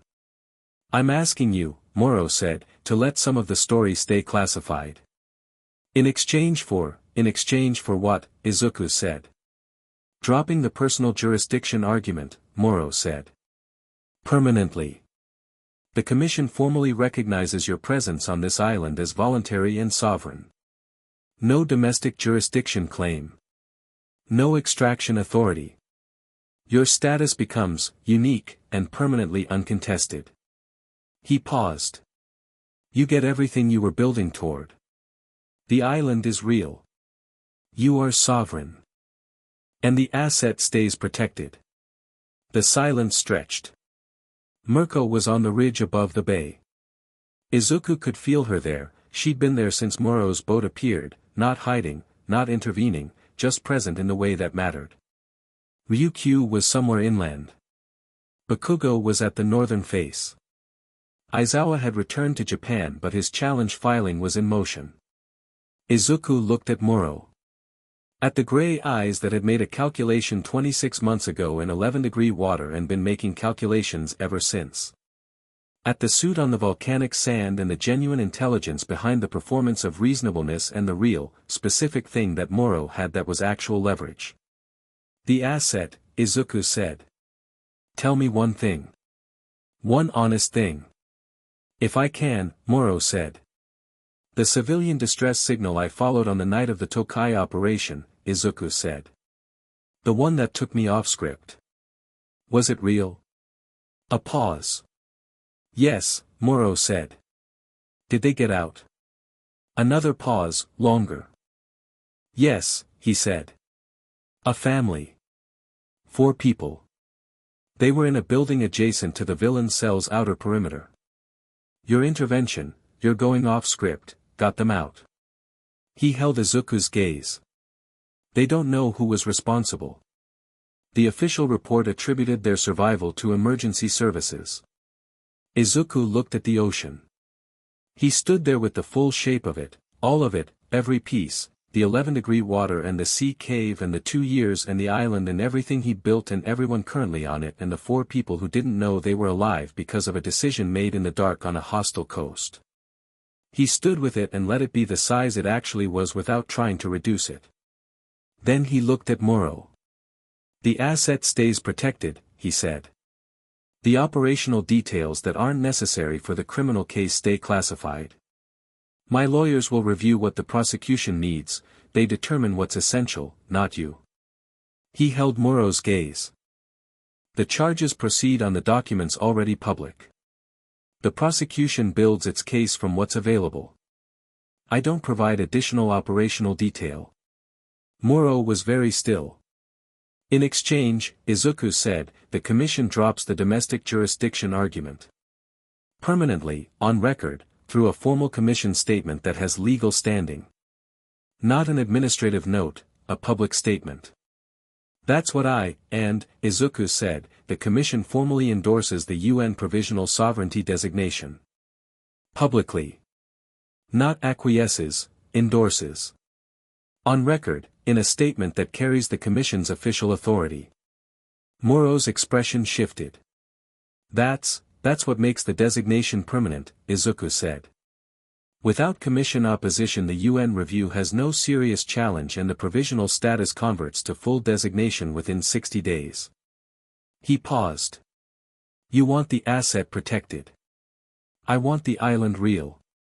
Permanently, unambiguously, legally real. He looked at Moro. That's the exchange. Moro looked at him for a long time. The island breathed around them. Goro was still on the cliff. The spine drake circled. The water moved in and out across the black glass sand with the patient rhythm of something that had been doing exactly this for geological timescales and would continue doing it long after everyone present had become whatever humans became. You've thought about this for a long time, Moro said. Quietly. Without performance. Since month 3, Izuku said. You knew I'd come. I knew someone would come with this specific offer eventually, he said. I didn't know it would be you personally. He paused. That's actually a better outcome. The statement carries more weight if it comes from you. Moro looked at him with the expression of a man encountering something that had exceeded his model for what it was. Not admiration, too complicated for that. Something more honest. The recognition of a particular kind of intelligence operating in a way he hadn't accounted for and couldn't dismiss. I'll need 48 hours to prepare the statement language, Moro said. You have them, Izuku said. Stay on the island if you like. Eat something. He paused. We feed our guests. Moro looked at him. At the island. At Goro, enormous and still, watching from the cliff with lava-bright patience. What happened to you here, he said, not quite a question. What this place did, I didn't expect it. No, Izuku said. I know you didn't. He looked at the island. You thought it would kill me. Or diminish me. You assumed isolation was punishment. He paused. It wasn't a punishment. It was the first time in my life I was in a place that dealt with me as I actually am, not as what I was supposed to be. He looked back at Moro. That's what you didn't calculate. Moro was quiet for a long moment. The family, Izuku said. The 4 people. Do you have a contact for them? Moro paused. Why? Because they should know, Izuku said. Not publicly. Not for the record.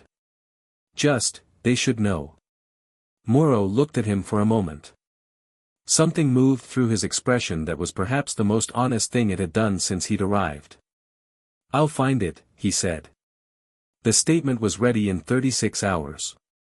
Moro worked through the night on his vessel and the language his lawyers sent was clean and specific and carried the Commission's full official authority.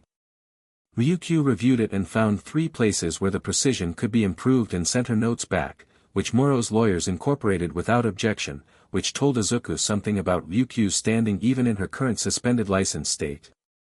The statement endorsed the UN Provisional Sovereignty designation of Monster Island. It withdrew the domestic jurisdiction argument permanently, on record.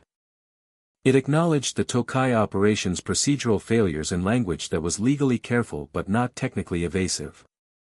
And it was signed by Moro personally, which meant the criminal proceeding would use it as evidence of an implicit admission while also using it as evidence that the Commission had, however belatedly, taken steps to correct its position. Moro's lawyers had fought that last implication. Moro had overruled them. Izuku stood on the southern bay and watched Moro's boat leave and felt, not satisfaction exactly, satisfaction was too simple for what this was, but the specific quality of a thing that was finished. Not solved, not healed, not retroactively repaired. Finished. The way a wound finishes when it scars over and becomes simply a feature of the terrain. The scar on his jaw caught the morning light. That afternoon he took everyone to the eastern interior. Not planned. It happened the way things happened on the island. Bakugo had come down from the north face after another inconclusive evaluation session with Ignis. Aizawa had arrived back that morning with the licensing board's acknowledgement that his challenge was proceeding. Ryukyu was at the spring when Izuku passed it. Mirko was simply there, as she almost always was, moving through the island with the specific ownership of someone who had decided it was hers. He gathered them without gathering them. Just started walking, and they fell in, and the island fell in around them in the way it did. Ignis at his perpetual surveillance distance, Sable moving parallel in the canopy, Kiba's distant percussion on the southern ridge, Goro's slow ground vibration somewhere north. The full ecology of the place, breathing around a group of people who were each, in their different ways, figuring out what they were in relation to it. He took them to a place he hadn't shown anyone. The eastern interior had a valley, volcanic, sheltered, with walls of basalt that curved inward and caught the afternoon sun and held it. In the valley's floor, over geological time, the mineral runoff from the higher vents had deposited a formation, white and gray stone built up in layers, shaped by water and heat into something that was not quite architecture but was not architecture either. Columns, almost. Arches, almost. The specific shapes that nature arrived at when it operated on the same principles as design long enough. In the late afternoon sun, with the valley walls holding the light, it was the most beautiful place on the island. He sat in the middle of it and the others found their places around him, Mirko on a low stone to his left, close, Ryukyu slightly further right with the careful distance of someone still learning where they fit, Bakugo standing because he always stood, hands in his pockets, looking at the formations with something in his face that he would never describe as moved but clearly was, Aizawa against a wall with his arms folded, watching everything with the exhausted precision that was his constant operating mode. Nobody spoke for a while. This place, Bakugo said finally. He didn't finish the sentence, which for Bakugo was its own kind of completion. I know, Izuku said. When did you find it? Year 2. 6 months in, roughly. He looked at the stone columns. I was following Kiba's pack. They come here, not often, but regularly. I think it's a meeting point. They're not territorial about the valley, which is unusual for them. Bakugo looked at him. You're never coming back, he said. Not hostile. The flatness of someone accepting a fact they've been arguing with internally for weeks. No, Izuku said. The hero rankings, Bakugo said. When the news broke, when you came back into the public record, officially alive and, he gestured at the island. There was a significant conversation about how you'd be classified. What rank? Whether the gap in your active record, he stopped. Made a short sound. The Commission's current position, thanks to a statement filed this morning, is that you remain a licensed hero in voluntary independent status, not subject to ranking, operating under provisional sovereign authority. He paused. You're technically still a hero. You're just, not a hero. I'm a sovereign, Izuku said. The word was easier now. He'd been practicing it in private for 2 years. You're a sovereign, Bakugo said. And then, with the precise specific quality of Katsuki Bakugo acknowledging something real, that's stupidly fitting. Aizawa made a sound that was almost a laugh. Ryukyu looked at the stone columns with the expression she'd been developing over the last week, the one that came when the island provided evidence for something she'd been deciding. I want to stay, she said. Clearly. Not possibly, not might. Want. Izuku looked at her. Okay. Not permanently, not yet, she said. But, yes. Through the proceedings. Through whatever comes next. She looked at him. You're going to need someone who knows the Commission's internal architecture the way I do. For whatever the next phase is. What do you think the next phase is? He said. You're not done, she said simply. The island is real now, the status is protected, Moro is going to trial. But you've been building an argument, as Mirko said. Legal recognition is one piece. She paused. What's the other piece? He looked at the valley. The stone columns. The afternoon light doing its unhurried work on everything. The island knows things, he said. About kaiju. About coexistence. About what's possible when you stop being afraid of things and start being curious about them. He paused. There are other places like this.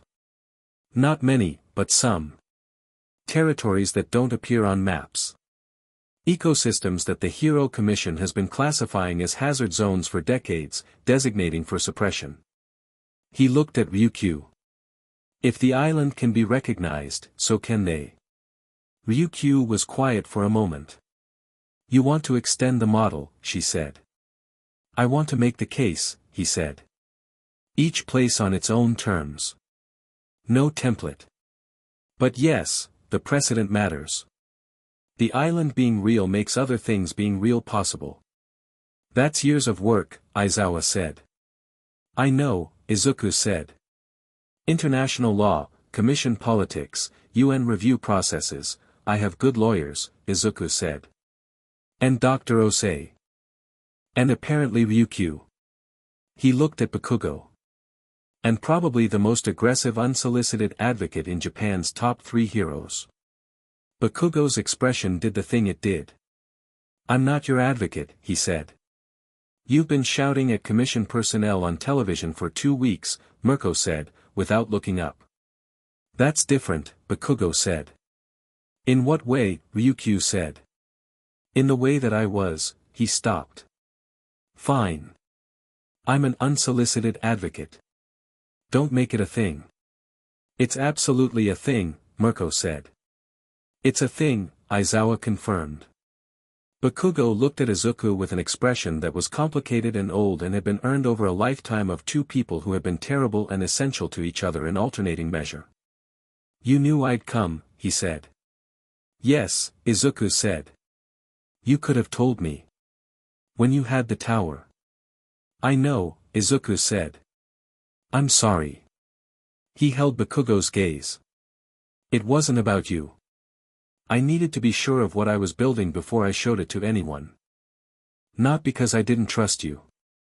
Because I didn't trust myself yet. A pause. By the time I did, the plan was already in motion. Bakugo looked at him for a long moment. You're different, he said again. Quieter. In the good way. The specific way. Izuku said.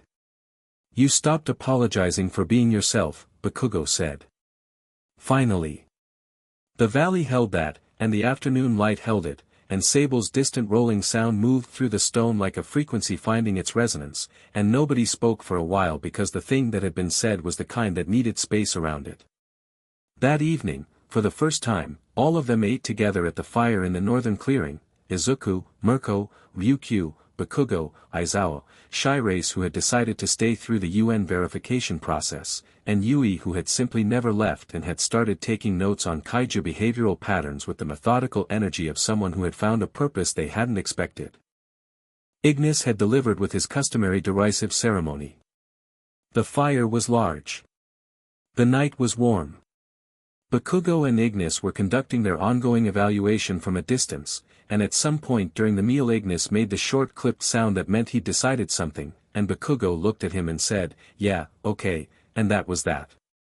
Goro settled on the ridge above the clearing.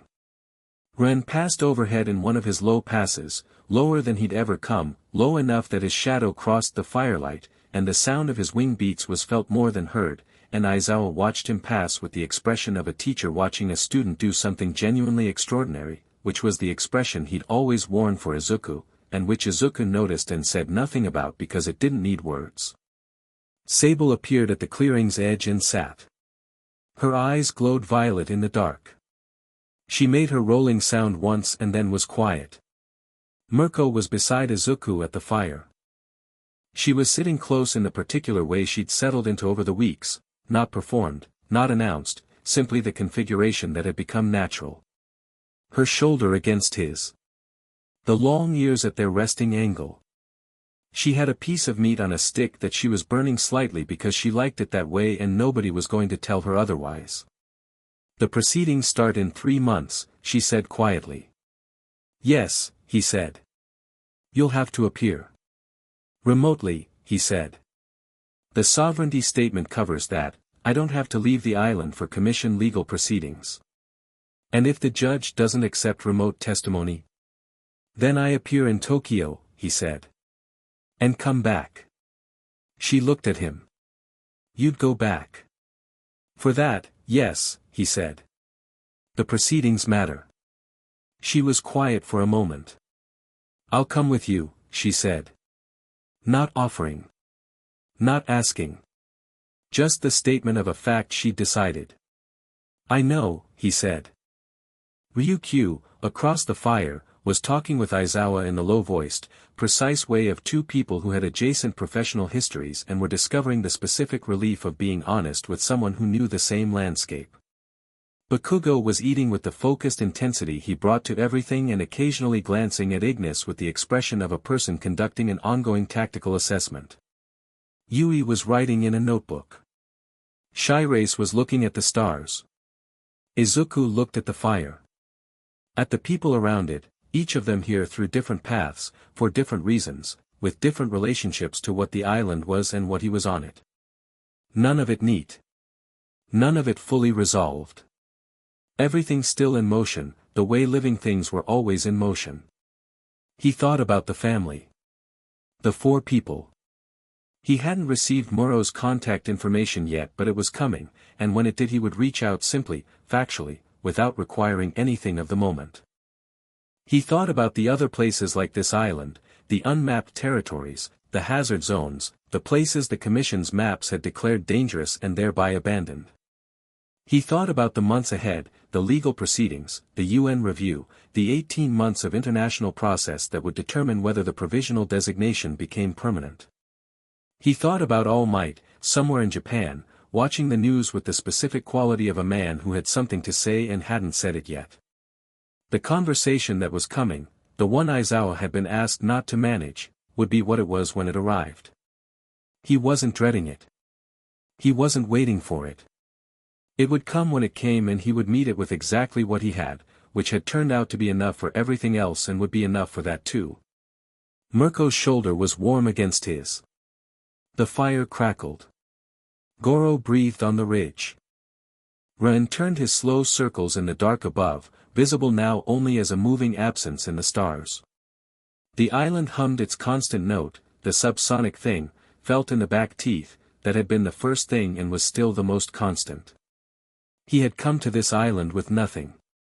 3 cracked ribs, a broken hand, a flickering quirk, and the specific grief of someone who had given everything and found out the everything had a price he hadn't been told about. He had come here and the island had been what it was, enormous, indifferent, ancient, alive, and it had not offered comfort or justice or explanation. It had just been real, in the specific undeniable way of things that had existed before humans had words for them.